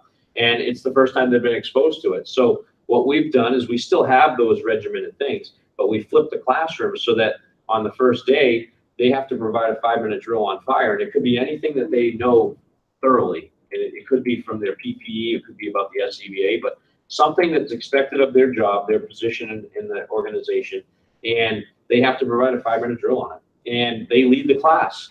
And those 5-minute drills, I'll be honest with you, they morph into like 35 and 45 minutes, because at the end of 5 minutes, when the student, which is the probationary firefighter, is done presenting, the senior man's always like, hey, great presentation, acknowledgement, a little bit of kudos, a stroke, but hey, don't forget or think about this. And it morphs from a basic class to an advanced class. And now we have bonding on day one versus don't say anything unless you're spoken to, and keep your mouth quiet till you get off probation. And that sets up that whole dynamic that you don't know your employee when they get to the end of their probationary manual. And then all of a sudden you realize, wow, this person is totally different than we've had for the last 364 days. So 5-minute drill for fire, 5-minute drill for EMS, those morph into 35, 45-minute drills. And you basically have an hour-and-a-half training that's led oftentimes off of the probie. And the probie's engaged because now he sees the organization as he's important, he's valued, and he has a say. Now, those 5-minute drills, it's expected of you. You should know how to put your gear on appropriately. You should know how to put your air pack and how the air flows through it, how to use a certain tool, how to strike the tools, how to force a door. I mean, simple drills like explaining the differences in the extinguishers in the extinguisher compartment of the engine. I could talk about a single extinguisher like a CO2 extinguisher for half hour easy, but a new firefighter might stumble for 5 minutes to get through that. But we're building confidence, we're building trust. The team gets to know what the new kid knows or what he doesn't know, and then they then in turn morph it into an advanced class, and we have extra training on top of the training that the training officer or the training division provides. And we have a cohesive unit from day one, and we have very few young people that feel as though they're disengaged. They feel as though they're valued and they're important on day one. So that comes from mentoring. It comes from conferences like this. It comes from sitting in a class, like you said, hey, maybe I'm not so crazy, right? And someone else is mentioning that, little would we know that potentially in the next 60 days, there could be hundreds of fire departments in the United States or even in the world that start doing 5-minute drills with probationary firefighters. They're like, why didn't I think of that? I know a department that might start with, but not with just probationary firefighters. Yeah, so attention spans are shorter. We're busier. More is expected of us than ever before. We're not just firefighters. We're firefighters, we're EMS, we're rescue technicians, we're hazmat technicians, we're weapons of mass destruction technicians, we're terrorist technicians. So oftentimes when I look at training, I try to focus on high risk, low frequency. We've all saw that model before, but shorten up the lesson plan so that you can digest it, comprehend it, and retain it versus trying to do 2 or 3 hours and then the call bell ringing and it being broken up and then having to pick up or maybe not even picking up, just pencil whipping it. So the shorter the class, the more attention span, the greater the retention. And I think it works. It just makes sense, especially in the busy world that we have, in the fire service now. We're just expected of us to do everything. So. Yep. Awesome. Well, like I said, I'm looking forward to potentially catching up to you guys later in the week for a networking beverage. I'm sure we'll have a few of those. Might happen. Yep. Typically over a big piece of steak. Which might happen. Being from Nebraska, might happen. Might happen. Right? You're the best dressed cowman I ever seen before. Yeah. Thank you. Thank you very much. Last time I saw Tim, we were actually taking care of an assessment center, and he had to leave, and he had to check on the cows, and he might have had You had most of the suits still on. I had most of the suit still on, standing in the field with the cows when I got a picture. And I said to him he was the best dressed cowman I've ever seen. Yeah.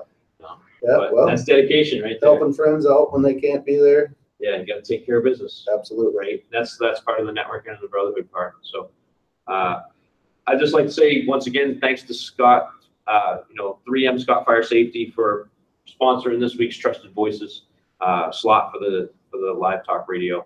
And we couldn't do this without them.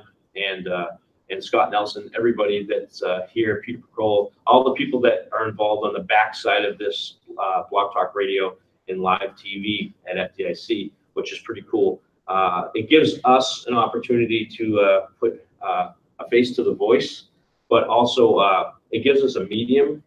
It gives us a podium to project whatever it is that we want to say to the world. And that's pretty cool. I've been fortunate enough to be in the right place, right time, met some really cool people.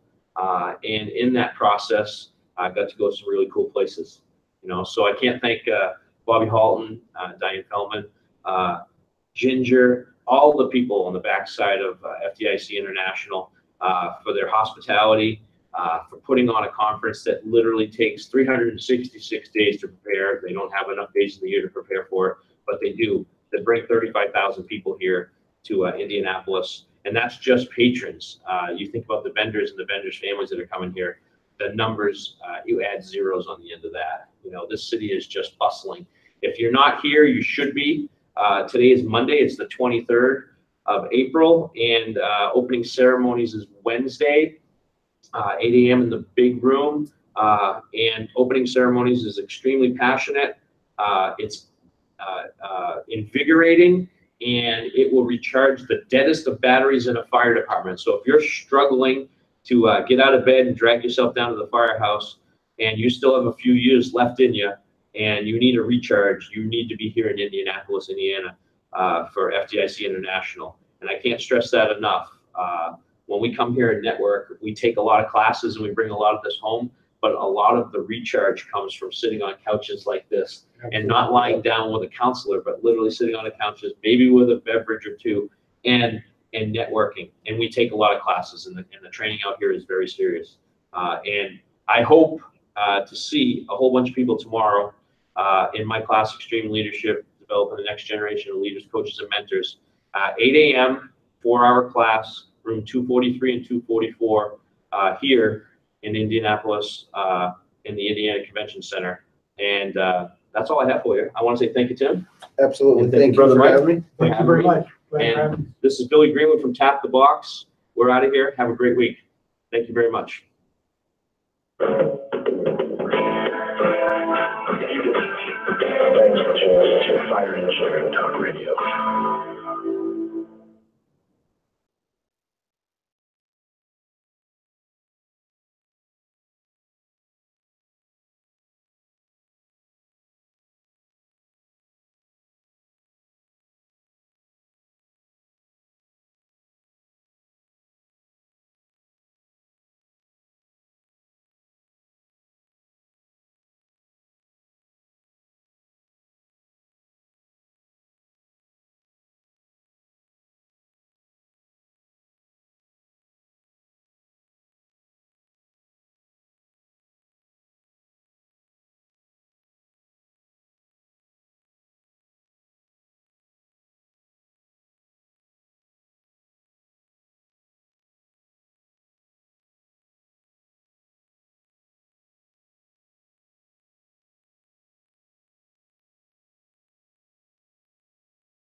Thank you for tuning in today, whether you're on the web or social media or on the radio. We appreciate you listening in. And I want to say thanks to 3M Scott Fire and Safety, our proud sponsor of Fire Engineering's Trusted Voices radio show, live from FDIC 2018. They've been doing a bunch of stuff for us here. They're a global leader in high-performance respiratory products and other protective solutions for the fire, petroleum, chemical, industrial, and emergency services industries. They're doing some really cool stuff with our hands-on training and hot training at various Indianapolis sites. So take some time if you're here at FDIC to go out and see those. You'll see the banner that's behind us here at 3M Scott Fire and Safety all over the place. They do a really, really good job. So thank you to them for their sponsorship of this show. My name is Jeremy Hurd. I'm here with Marie Guma, who is a clinician that works with us down in South Florida. And I'm an EMS captain with Palm Beach County Fire Rescue. Run the Chaplain's Corner broadcast here at Fire Engineering. And we just finished teaching a class this morning. So I mentioned to our guests here today that it's been a long day because you teach for 4 hours, grab lunch, and then I try to jump in a couple sessions and then come up here. But it's been a really interesting and learning experience already here at FDIC. And we've met some really great people, networked with some people already. And if you've never come to this before, come next year. This is one of those great opportunities to meet people all over the country who have the same passion as you. And I stood in a class today and taught where I realized that 4 rows back is a lady who does the same thing that I do, literally an hour away from me, who has the same passion for people and really, really gets this whole emotional wellness, firefighter behavioral health topic.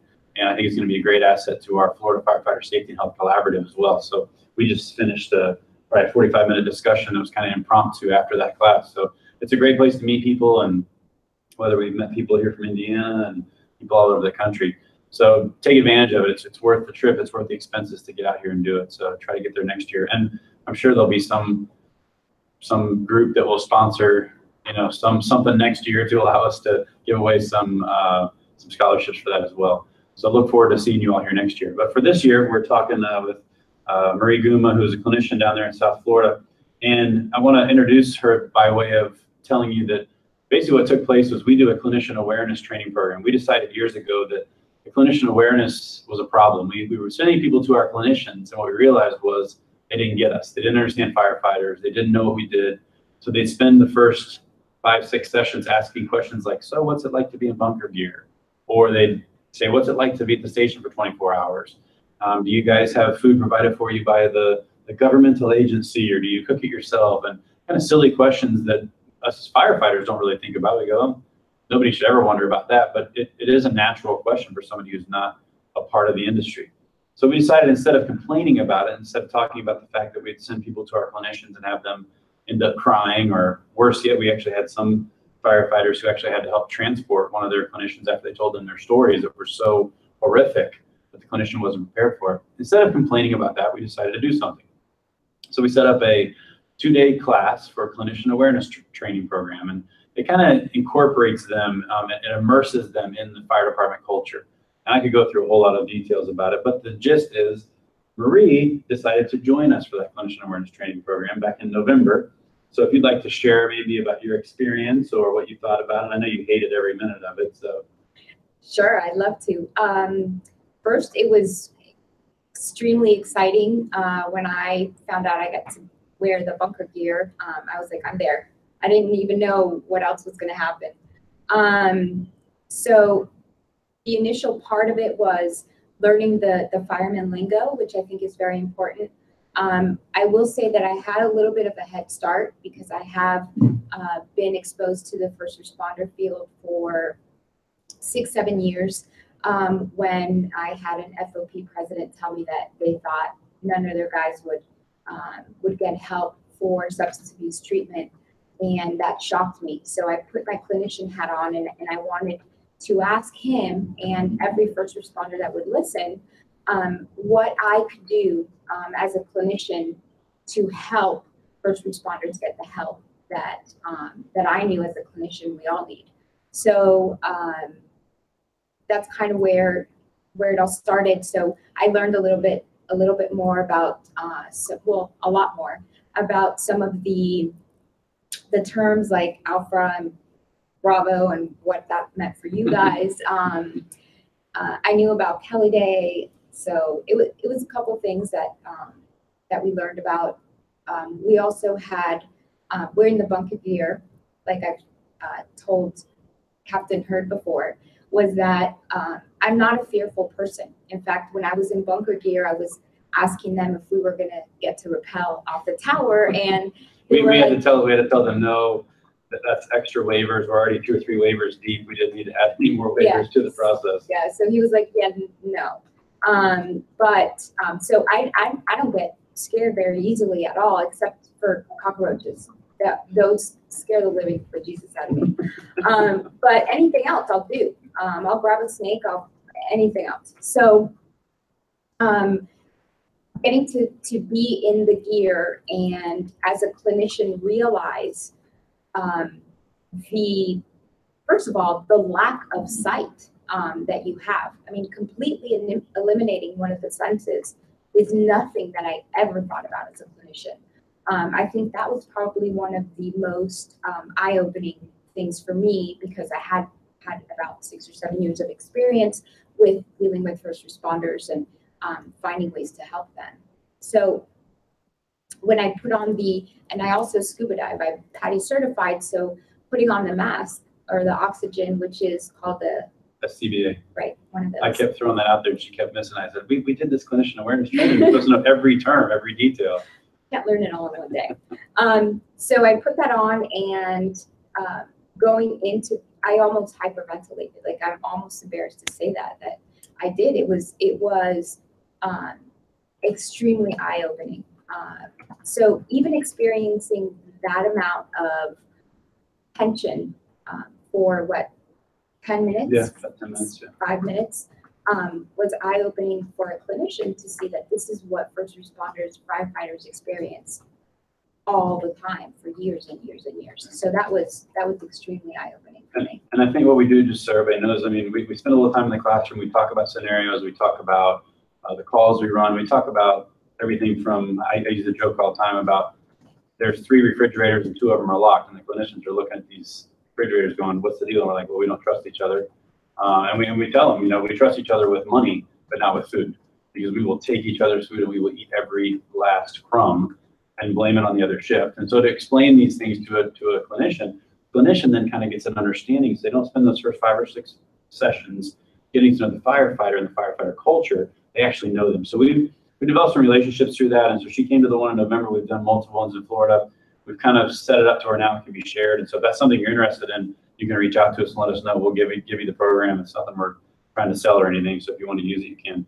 But that was in November, end of November, right after Thanksgiving, I think, right? Yes. So, you know, fast forward a few months, we hadn't seen each other or really talked much about it because everybody goes and does their own thing. And then we end up running into each other very shortly before the Coral Springs, Parkland, Stoneman Douglas high school shooting.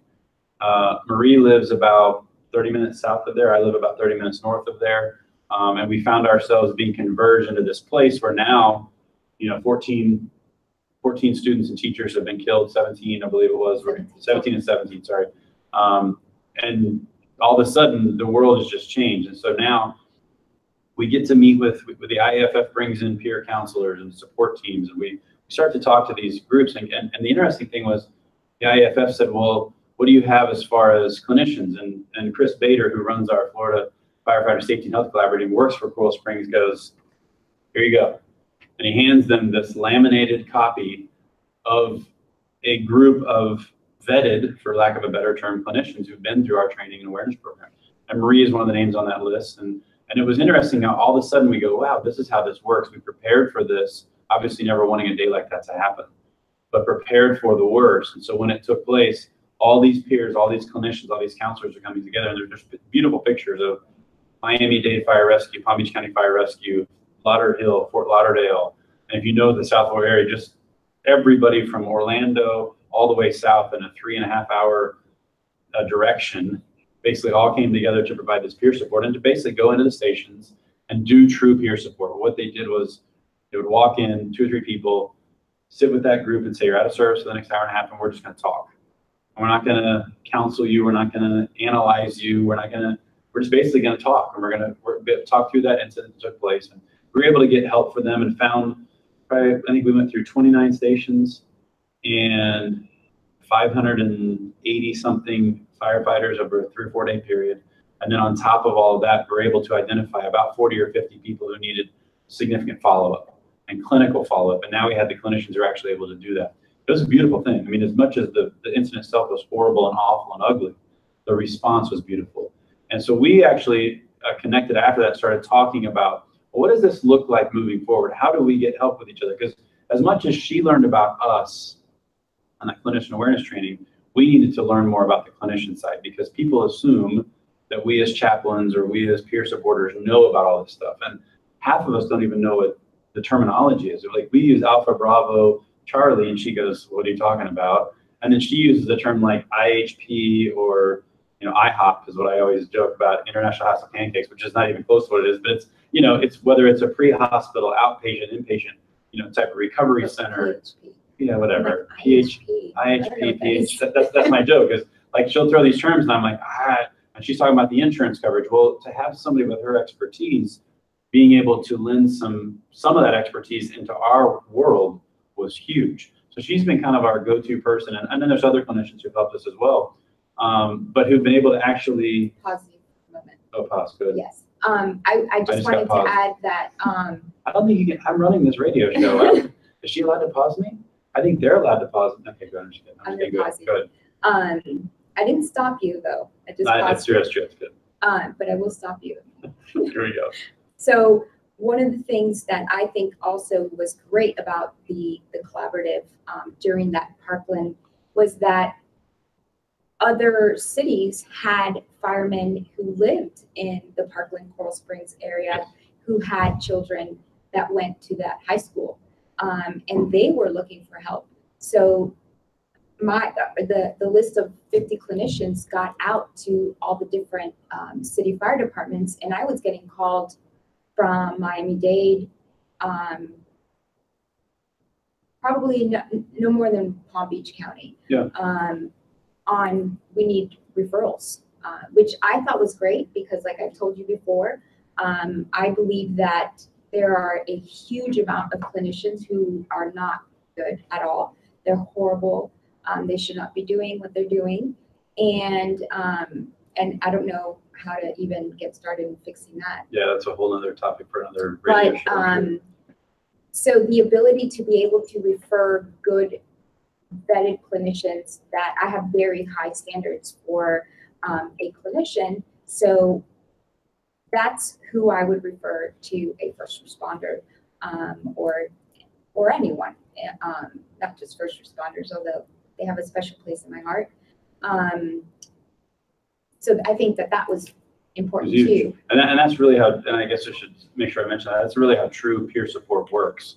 So you're glad that I paused? I did, I'm very glad, yes, because I was going to forget that, I'm sure. But true peer support works where a lot of people don't live where they work, but also there are people who don't want to talk to someone in their own department. Well, a peer supporter who works for another department, even if it's one county away, may be someone who's separated enough that we feel comfortable reaching out, which is why we did that. Now, I'm going to hit play again, but I have no idea what I was talking about. You know how this works. So do you remember at all where I was at? Or? That's called ADHD. Yeah, I know, but that's a whole other problem with firefighters. So so I will just continue on this way. As we started to partner with her about the recovery centers and some of the terminology, we started to learn that when it came to getting help for recovery center, getting help for substance abuse issue, a mental health disorder, a mental health issue or illness with one of our firefighters, we started to learn a little more about this clinician side. And so she started to add some of that value to us and started to help us with that. And what we found was even things like learning the terminology about what mental health issues are out there. A lot of people, and maybe this is a question for you, a lot of people assume when you say mental health issue, they go straight to what? I mean, don't they go to some of the big ones?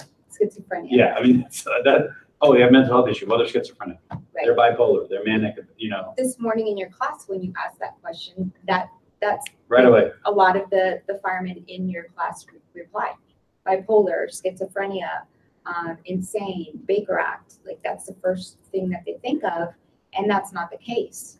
You know, mental health issues are depression, anxiety, and, you know, things that are not completely debilitating, but that we can all experience. When you talk, one of the terms you taught me was even just the negative thoughts creeping in and becoming controlling in your life. Sometimes that's all it takes for someone to have that mental health issue. I mean, man, we're dealing with that with firefighters all the time who don't even realize they have a mental health issue, but are really struggling with it because just the obsessive, oppressive, negative thoughts are overwhelming them day to day. Even if they don't get to the point where they're obsessive. Yeah. Just negative thoughts, either about themselves or about how the world treats you. And that being negative is going to impact your daily living. That's going to have an effect on, things that you do. You may not try to do better because you're thinking the world's out to get you. So that in and of itself is huge. And that's something that therapy can help you change, because what therapy should do is give you insight into those negative thoughts or untruths that I call, that we kind of grow up with, not even realizing that it's not a true belief. It's just something that we picked up on or heard, when we were younger, or just interpreted a different way that our brain really wasn't ready to interpret, and just thought that to be a truth. Now, you just used the dreaded T word, therapy. So firefighters go, oh, therapy. And what's been your experience with firefighters and seeking therapy, or even bringing that up to them as a possibility? So you just did it. Like, whoa. I think you introduced me yesterday to a group of firemen, and you told them, oh, well, she's a therapist. And what did the guy say? He's like, I'm done talking. I'm not talking to you. Don't analyze me. Yeah. No, the other one was like, are you analyzing me? Yeah. Were you analyzing me this whole time, listening to what I was talking about? So it's true. No, not at all. And I already forgot your question. Well, what is it that makes firefighters not seek out the therapy? What is it that's in us that creates this issue that goes, well, therapy, I don't really want to seek it out, or it freaks me out, or whatever the case may be? So I think there's a couple reasons for that. I think the main reason is the stigma that mental health or even mental health treatment has with it. Like I've, talked to you before, mental health treatments it's very in its infantile stages. It's 1949, the lobotomy won the Nobel Prize as a mental health treatment. And I need to stop you there for a second, because we've talked about this before. I want to emphasize that. When she mentioned that to me the other day, we were in a class. I actually put it in one of my slides today because it is so powerful to me. 1949, not that long ago, the lobotomy won the Nobel Prize for Science. I mean, that baffles me that it was not that long ago, but that just goes to show how new this is. And you talked about bloodletting and purging, happening for a while, and there's so much of that. Is that part of the reason why firefighters are so reluctant, or is that just in general, society in general? I think it's definitely society in general. Society in general has that stigma on mental health treatment. And I think as a firefighter and paramedic, you get called on mental health calls, which is usually that schizophrenic, suicidal person, somebody who's absolutely at their worst. And that's what you are associating to maybe mental health. But because it's so stigmatized, because it was stigmatized because it wasn't understood. You were either demon possessed, you were a witch, you were stuck in an insane asylum because they didn't know what to do with somebody who had mental health issues. So because it wasn't understood. And with the science that we have now, we understand it so much more, and we understand that it's a universal thing that is happening to all of us, and it doesn't mean that it has to be to the extent of being Baker acted because you want to, kill yourself. Or I got you. But now, how does the fire department culture play into that? Because that's more of the understanding of mental health issues. How does the fire department culture keep us from seeking out that therapy? So 7 years ago, when he said, I just can't see my guys asking for help, I wanted to know why. And I think that with the time that I've spent, especially with the collaborative and really having honest conversations with firefighters about the fire culture the fire station culture. Also having firemen call me because they are about to lose their job because of substance abuse. They've told me as well that they, when they first started, they would go on these calls and they didn't know, what to do with it. They were seeing things that they never thought they would ever see or were really prepared to see, and would go back to the station after the call and would want to talk about it. And the upper guys would be like, just suck it up. So, I had one guy in particular say, I would just go home and I would drink until I could fall asleep, right, because it was all I could think about. And I had no one to talk to about this. So I realized, and it's been confirmed, by not just lectures or, a lot of material that I've been reading up on, but also by yourself on how the culture is, suck it up, buttercup. If you can't put up, and you can't do your job, then you're just, maybe you're not fit for this job or no longer fit for this job, or you're just a weak person. And that is what I think is the biggest irony in this whole thing. Right. Because talking about the calls, talking about the incidences, talking about what you're feeling and what you're seeing and how you processed that last call is still the number one solution to avoiding, right, getting all the way to PTSD, getting all the way to major depressive disorder, getting all the way to anxiety, that you can't function on a daily life, and even addiction, even substance abuse. Just by talking about it, being able to get that out, you're going to avoid those larger issues. Yeah, and I think that when it comes to this mental health issue, and we have our perspective in this culture, and you've just answered really well how this culture has kind of created that problem. And we're trying to break through it. We're having more talks about the awareness level. We're having more talks about having conversations and talking about the calls we run. Once people seek out that help, we know that there's been some issues with the AP and with our employee assistance programs and with the clinicians and everything else, but the gap that sometimes exists. And so we tried to create some need for that, and we tried to train our people. All of that is important, but the person seeking out help and being willing to seek the help out is really the issue. And I know you basically are an expert in the substance abuse recovery part of this, and maybe you can speak to that a little bit as to how the individual needs to seek out help. Because maybe there's people who are listening right now who tuned in simply to go, mental health, behavioral health, I'm struggling right now, let me just listen in. And maybe they have nothing to do with their fire department culture. Maybe they have nothing to do with leading the charge on this. Maybe they're just seeking help themselves or needing help. How do they individually seek out the help that they need? Is that a loaded question? Well, do you want me to go through like the EAP or? No, just in general, like even from recovery standpoint, how important is the person's willingness to get help? Okay. I guess I should ask it that way. Sorry, go ahead. Yeah. First of all, thank you on that compliment that I answered the question well. Oh, yes. So their willingness, actually, funny you say that, because for substance abuse treatment, to actually deliver someone eventually being in recovery, willingness is not highly correlated to outcome. Willingness is highly correlated to completing and staying in the program.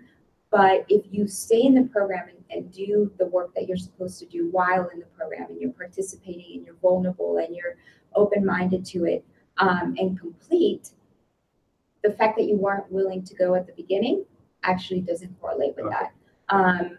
But I would even say willingness to go into therapy.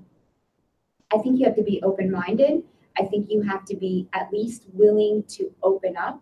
And I think that in combination with the clinician who has experience, who's gone through the clinical awareness program, who has experience with firemen or first responders, and are able to kind of, pry and slowly get them more willing, I think is definitely important. But at least to make that phone call and get in that office, they have to at least be willing to do that. Right. Well, now what about coping skills? We talk about coping mechanisms and coping skills and how we actually work through a lot of the issues we have from traumatic incidents. We call it post-traumatic stress because it's what it is. It's post, meaning after trauma, the incident you're facing, and then the stress that comes from it.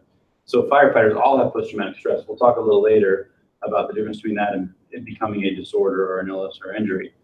But in that meantime of coping with the stress that comes from that, how do coping skills help us with that? How do coping skills assist us in getting through those moments and those times? So I'll say it again. Number one coping skill would be to open up, be vulnerable, and talk about the situation.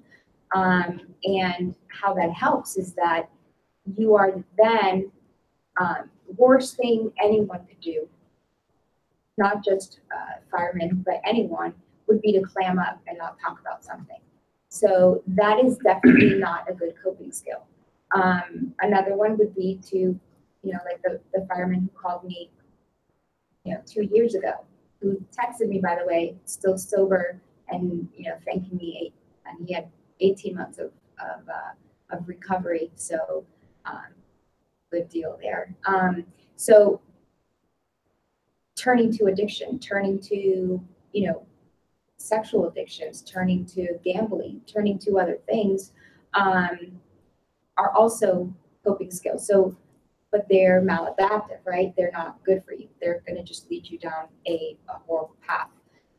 So having good coping skills and we all need them, are going to get you through a difficult job and a difficult call, like being a fireman. Do you find that some of those coping skills can be, I'm going to try to use your term, maladaptive, or be good depending on the person as well? I mean, it depends on the level to which that coping skill, like, for example, I hear people all the time say to me, well, you're a chaplain, I shouldn't drink at all, right? And I say, well, that's not what we're saying here. There are coping skills that will work as long as they don't become maladaptive. And I use the firefighter term, harmful, so everybody understands. But are there ways where there's levels of this as well, so that people can decide that for themselves? Well, I think all extremes are bad. So are you asking me if it's okay to have a drink to kind of unwind? I'm not asking you, the audience is asking you. I feel like they want to know.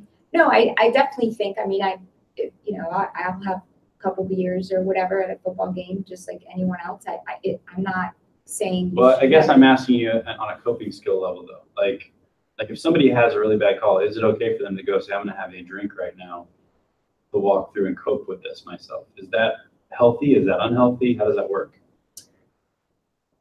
I'm a little bit of I don't think you should be grabbing a drink to cope with anything. Yeah. Even if you don't have a drinking problem. If you are looking to anything external or something like that, which I think is superficial, outside of, I guess, within your psyche, which is, I know that's a big word, that's another big one. But I think any of it. I think, and I use this with my friends all the time, like, oh, I've had a day on retail therapy, I'm going to go shopping. That's really not a great coping skill. Right. Because what you should be dealing with is the issue. The issue is not shopping. The issue is not, I'm dehydrated and I need, some out in my system. Right. The issue, whatever the issue is, whatever that call was, talk about it. Good. A lot of people ask me that question. I go, a lot of things can be healthy until they become what you're coping with. And I think that's the issue is you do a great job in the conversations we've had of talking about you've got to take care of the root cause, not the symptom that you're trying to overcome. And that's what I keep going back to with my firefighters is the symptom, that symptom you keep talking about is just that, is a symptom. Right. So what is it that's causing you to get to that point? I think that's where our firefighters have to learn from. Right. And I think, for example, not shopping, which would be detrimental depending where you shop and what how you much like. You shop, Yeah. But even, let's say they're dealing with it by working out. Okay, now how do you answer that? Right. And so you're still not dealing with, working out is great. It's wonderful. You're getting into better health. You're releasing some good stuff in your body where you're going to feel better and all these things. But the true root as to why that you needed to cope with something, you're still not dealing with. Right. And I think that that's the important part. Really talking about and processing it. Right. And that's where talking to professionals helps a lot. Talk a little bit about PTSD and what makes it a disorder. Because I know in talking to you in the conversations we've had, you're the first person that's actually pulled up a book. So let me show you what this manual states. Like, you actually have the diagnosis, the diagnostic manual. Talk about, because I think people throw that term around a lot. So what makes it a disorder? Well, first of all, anything in the DSM-5, you cannot be diagnosed with anything until it is implicating your daily life. So in a negative way, obviously. So once you're at the point where maybe it's difficult for you to get up and go to work or go to school, where it's maybe impeding with you eating all day long, or, the normal things that a responsible or even a child, I guess, should be doing within a normal day. Once it starts getting into that, then you can start maybe looking at all the symptomology and say, okay, oh, I have all this too, or two of these, or so until it is disturbing your everyday life, you cannot be diagnosed with anything, with any disorder in the DSM-5, which is our diagnostic manual. So, and I've listened to it a lot where people talk a lot about, I have PTSD and I have PTSD, but it's not PTSD. They have post-traumatic stress, but they're not at the point where they could call it a disorder because it's not, implicating their daily life. Right. And I have you give that explanation because that was an eye-opener for me when you started describing it, because I had people tell me, well, I'm diagnosed with this, but they're not showing any of the signs and symptoms of somebody who's struggling day to day. Now, there are people who struggle day to day to put on a good face and, try to prove to the world that they're okay. But we have to understand that this is a true diagnosis. It really needs us to be aware of it and make sure we're following through. This is one of the reasons I have you on here, to talk about the view from a professional's perspective, not just the firefighter chaplain guy who reads a little bit and talks to people. And I get to see the other side of this. I see the people that walk into my office or catch me on, on a call or at the station or headquarters and go, I'm really struggling. And they'll talk, and typically somebody like that just unloads. I call it verbal vomit, and they just explode. Whatever comes out, and then an hour later they go, oh, and they ventilate a little bit, and they're good. That's not the person we're talking about right now. That's somebody who's getting the help they need, and sometimes doing exactly what you said, which is they talked about it, they're okay, and then I need to go talk to somebody because I'm going, whoa, what just happened? So I call you, or I call Larry, or I call, Dustin, or I call one of these other people and go, hey, I just had a really weird one, and I obviously don't share what they share because of confidentiality, but just kind of talk through my own self as well, because I'm aware of it. But we need our firefighters to understand there are a few different levels to this. And if we can start to get that awareness when people walk into this career of, this is what you're going to experience, this is a possibility of what you're going to see. And we talk about the Coral Springs Stoneman Douglas shooting. We have a story, and it's a horrible situation. You have the story of firefighters and cops who are running into this building, breaking all protocols, basically, to save people's lives, and really doing everything they possibly can. And then you hear the kids talk about, and first responders talk about, the war zone, what it looked like, a building that's basically going to be torn down because there's just no sense in even trying to restore it because it is so destroyed. And people try to wrap their heads around that. Well, I'm not here to talk about that day and try to change anything, but I am here to talk about the fact that we have to prepare our new firefighters to say, this day is possible for you? So I think there's a huge component there that we haven't touched upon, and that's families. I think that, I think a lot, if you've noticed. Good, good. You're a clinician, psychologist, so yeah. So I think that, so families, to that fireman that shows up and he's putting on a good face, families are going to pick up on that. Wives are going to notice the nightmares, or the tossing and turning and not being able to sleep, or the lack of appetite when they've normally had a normal appetite. So, or a huge appetite, because you said firemen eat everything, even when it's not in their refrigerator, in their shift refrigerator. So, so I think that that's really important, to also get the education out to the families where they can start picking up on things. The other thing that comes to mind when you said everything you just said, was the fact that when we go back to the stigma of mental health, we now know scientifically that stress, first of all, the definition of stress is the physiological response that you have in your body when you're exposed to something in the environment. So we already know that. We know that norepinephrine gets activated. We know that cortisol gets activated. We know that adrenaline gets activated when you guys go on a call, when you have to put out a fire. We also know scientifically that when these neurotransmitters and these hormones get activated constantly, right? What does cortisol do?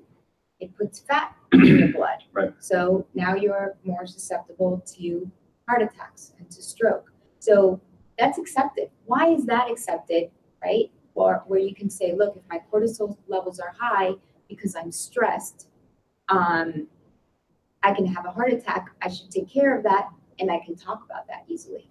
But high cortisol levels also cause sleeplessness. It causes your immune system to weaken. It causes depression. So why is that so stigmatized and not talked about? When we now know, and it's getting out there, that it's a physiological response, just like the fat in your blood, and now you're more susceptible to a heart attack. Well, guess what? Now you're more susceptible to depression. You're more susceptible to anxiety. You're more susceptible to negative thoughts. You're more susceptible to mental health issues. So get the help before it gets to heart attack. So you start working out because you don't want to have a heart attack. You start cutting down on fats because you don't want to have a stroke. Right. So the solution for not getting, a disorder where it's affecting you on your daily life is to talk about it, is to have that culture where, okay, there's a physiological response to this call that I have, or these number of calls that I've had. Let me take care of it and talk about it. Yep. And no, it doesn't mean that I am flawed and I have a character flaw or that I'm weak. It means that you are having a normal physiological response. Yeah. Well, and I think you've hit all the major points on that. I want to finish with this topic, and that is resiliency. I think this is probably where I reach out to you the most in talking about coping skills and resiliency. And then the class I taught today was post-traumatic growth and how we get there, and the fact that all of us come into this world differently. All of us bring different baggage with us. All of us have different life experiences that add to that baggage as we move through life, and then we all come to the same call, the same incident, the same traumatic event in very different places. And so we can have 7, 8 men and women on a call having 7 or 8 very, very different responses to the exact same call. And I know some of that comes from the baggage, and some of that comes from people's resiliency and the ability to bounce back and the ability to cope with this and come out of it stronger. How do you teach, and what do you talk about with regards to resiliency that helps firefighters be able to be as resilient as we need to be? So the ability to bounce back from a difficult thing in your life, life stressor, or it could be small or big, or from a call. And I think that, I go again, I think. So the ability to do that, those 7 firefighters that are going on that call, each one of them, like you said, has different baggage. So some of them could have actually been born with this resilient temperament. But the good news, I think great news, is that you can train yourself to be more resilient. One of the things that is very important is how connected you are to people. So it was found in a study that the more trustworthy people that you had in your life, that you could confide in or talk to, or felt like they were going to have your back, the more you had of that, the more resilient you were. Also, your ability to kind of flip a negative situation and then look at the positive side of it. That was a huge factor in how resilient you can be. So you can train yourself to, and through therapy, for example, when you go to a therapist and you're talking about this horrible call that you had, that therapist will be able to guide you into yourself having that aha moment and being able to flip it into something positive. During the clinical awareness training, there was a firefighter who gave her story, and her story was a call that it was an infant death, and it affected her because it was something that was going on in her life, and the inability to conceive when she wanted to have a baby. And the mother on this call was a drug addict, and she felt like, how come, that it was unfair. And so it was a difficult call for her, and she couldn't let it go for years. And normally through therapy, that somebody would have taken her and been able to flip that. But the way that I flipped it for her was when we heard during the clinical awareness training the different stories to each firefighter who gave their testimony and where they were clinically or psychologically during their life, that made them want to be part of this collaborative and help other first responders with mental health. They were big time, like how we talk about, or you talk about Dustin, where he was suicidal, where he was literally getting in his truck to go do it. So as a clinician, we may get 1 or 2 Dustins, but we're definitely going to get a lot more, clients or patients who've had that one call that that doesn't get to the extreme of maybe being suicidal. Puts them on the way there, but they're not there. Right. Exactly. And it's going to put them on the way there if they don't treat it. Right. Because then that's just going to get, we know with mental health issues, they're progressive. Substance abuse issues, they're progressive. You don't deal with it, they are going to get worse. It's like a little snowball down the mountain. So I was able to spin it. I said, well, but if we hadn't heard your story as a clinician, we would have thought every fireman that walks in our office is going to be suicidal, or is going to have this, huge critical thing where, yes, for her, it's a critical thing, but it didn't get to that point. Because it was more of, okay, this is what was going on in my life. This is, what's going on. And those we're going to see a lot more of. And that's typically what happens with firefighters, is wherever you're at in your own life, and the story that comes along, the incident that comes along, coincides and interconnects with that story. And I'll never forget the 6-year-old girl that I transported as a trauma alert. She was alive. She had her face a little bit disfigured from an injury, but she was going to be okay. But it was that moment when I realized, when I laid her onto that basically the place in the OR, where in the trauma room where they were going to fix her, it hit me that it was my daughter. It hit me it was the same size as my daughter, and it took my breath away. Those happen occasionally, and it probably wouldn't have that same effect on me today because my daughter's 19 years old now. But at the time she was that same age, same, Right. and I have a lot of firefighters who are not aware of what they're bringing with them and where they're at emotionally. I tell the story all the time of the people who've never had kids before, and the moment they have kids, the next thing you know, a Hallmark card commercial comes on, and they're going, and they're crying, and they're like, "Why am I crying at this card?" Well, because you have kids now. You understand what it is to be a mother, to be a father, and now your parents aren't doing well. Now you see a movie about an older couple, and you break down. Life experiences change us, and they work in us. They're not bad. And I think the thing I would really like to wrap up with is we've programmed ourselves, and we've become programmed because we have to. And we call it the remapping of the autonomic nervous system, that whole parasympathetic, sympathetic nervous system that says, time to go, time to slow down, you know, our fight or flight actions. And we've remapped those because we get repeated over and over and over again exposure to this. So we have to kind of step back and do things a little differently. And I tell firefighters, don't change that. You've got to have that as a protective means for you. You can't be worrying about every patient as if they're your child. You lose your mind. Do you agree with that? I mean, Absolutely. You have to be able to turn that off and be able to do the job. But it doesn't mean that you have to take that home with you. And this is the problem that most firefighters have, is they take that hypervigilance, that hyper-arousal home, and then they become these tyrants at home that nothing fun can happen because we have to be safe all the time. Or I can't do anything about it anyway, and it's a fatalistic view. Our firefighters tend to go one direction or the other. So they have to be able to learn, this is where I am at work, and sometimes I have to be different at home, and it's okay. And I have to be able to shift back and forth. That's a hard thing for firefighters. Do you have any advice on how to do that, or is it really just being aware of what it is?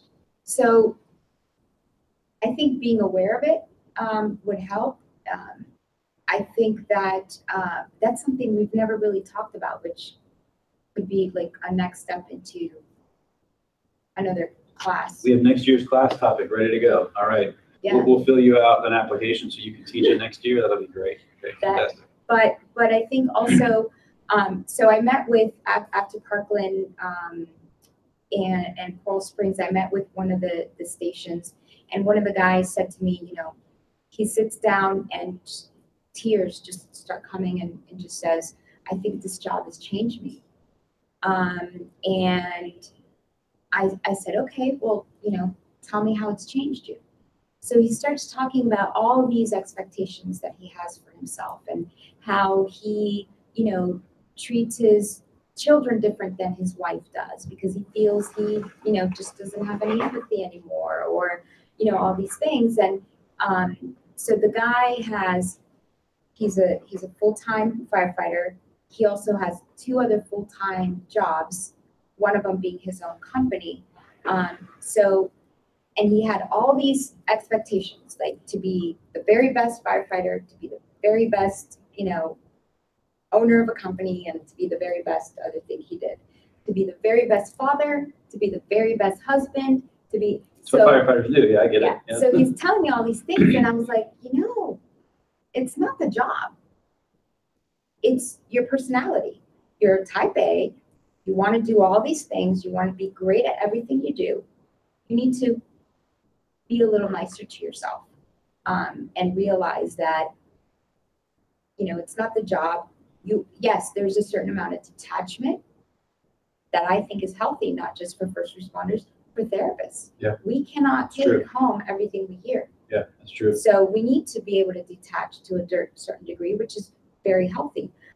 But also have healthy expectations and realizations on what you can accomplish in a day. There's only 24 hours. You need to sleep.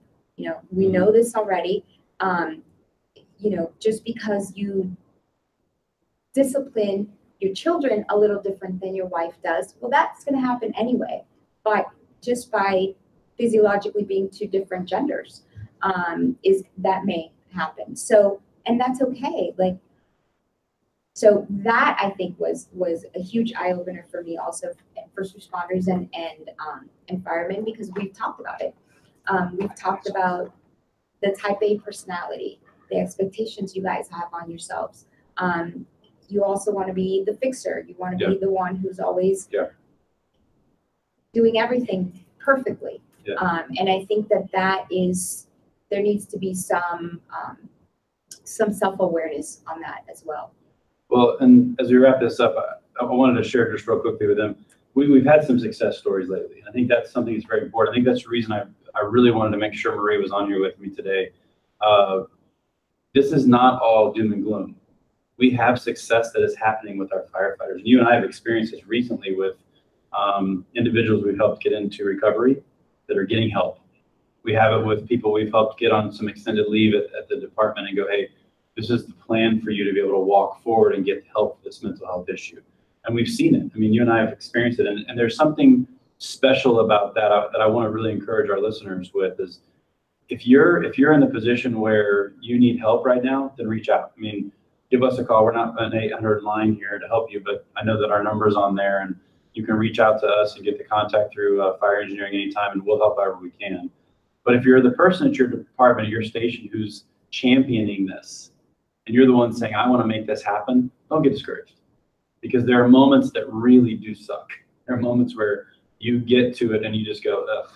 I'm wearing my, I'm wearing my Colorado socks today in honor of Mark Rice, who I lost back in October, good friend of mine.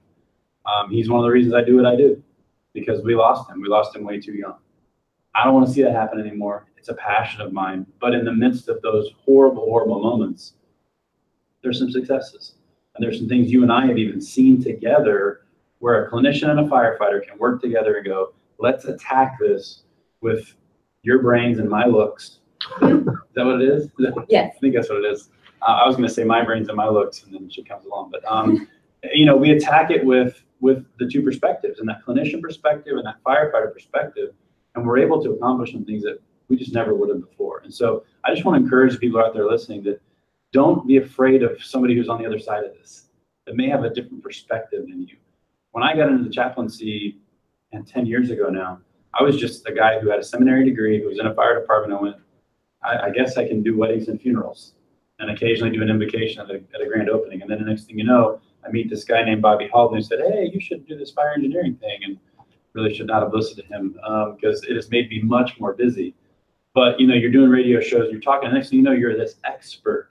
And you and I talked about that a lot, that people perceive us as experts in these things. Half of it is just what we've learned from other people. And I told people at the slides today, I go, some of those were from Marie, some of those were from Dustin, some of those are from other people, because it's just taking this knowledge and saying, how do we share it with each other? So be encouraged out there that there's hope, that we are seeing an awareness level that has risen amongst our ranks.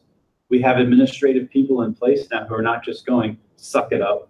They actually are trying to get help. We see legislation being passed for PTSD. It is moving in the right direction. So that's part of the reason for having you on here today, simply to thank you, but also to let people know that this partnership can work. So thank you for being on here with me. Do you want to say something? I can tell you, I do. You never should bring a clinician on, because I was trying to wrap it up so beautifully and eloquently. She's going to take it now. Go ahead. So I was just going to add to that, and you touched a little upon the administrative side of it. I think when you say the firefighter perspective and the clinician perspective, I wouldn't even say clinician. I would say the science. Yeah. The science of it. Yeah, so true. we know this to be factual. It's not a theory. It is a factual thing. So I think if administration and the leaders in every city start understanding this, or every fire department, even if they don't agree with it, even if they don't believe it, at least accept it as a science, and that this is what's true. We know this to be true. You know, mental health is affected by what is going on with you and your firemen as a job. Even if you're, at least be open to it, to if you have somebody in your organization that wants to champion and wants to run with it, let them do it. Yep. Let them do it, because it's going to improve the entire department. And it will eventually get to the place where everyone's on board, because it is a factual scientific thing that we now know. Yeah. So that's what I was going to add to your departure. That was great. That was a good addition. If you're at FDIC this week, stop and see some of the people who are talking about this topic and doing a really good job on it. Dan DeGrice is a chief in Chicago. He's going to be sharing the the keynote address this week. He's doing one of the keynotes. He's also doing a special session. Dina Ali is doing a session on Wednesday afternoon, I believe. Jada Hudson's doing one right now, so you can't see that one because you've already missed it if you're listening to this now. But Michelle Fayed, I believe is her name, in Miami. She's doing a session tomorrow. These are some people who are just leaders in the industry. And I'm sure I'm missing some, but just take advantage of the opportunity to come hear some of them speak. Just remember that the hands-on training is happening all over Indianapolis locations, sponsored by 3M Scott Fire and Safety. Go check that out. If you've never been outside to see this stuff, it is so cool. The gadgets, the training, all the little stuff they do is so neat. Stuff you'll never experience other than being here. And I know that 3M Scott Fire and Safety is putting the power of Scott Sight hands-free thermal imaging cameras in the hands of end users. Attendees can enter to win a Scott Sight during FDIC International. You can enter online via your desktop or mobile device at scottsight.com/FDIC. You must be present to win, by the way, so you can't do that from somewhere else and not be here, but you could put my name on there and I'll be there waiting for if I win. So thank you guys so much for listening. Once again, take advantage of anything you can with Fire Engineering FDIC. They give a great platform here for us to talk about these important topics.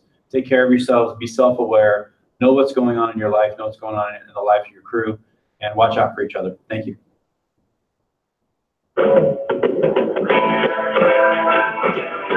Thanks for tuning into Fire Engineering Talk Radio.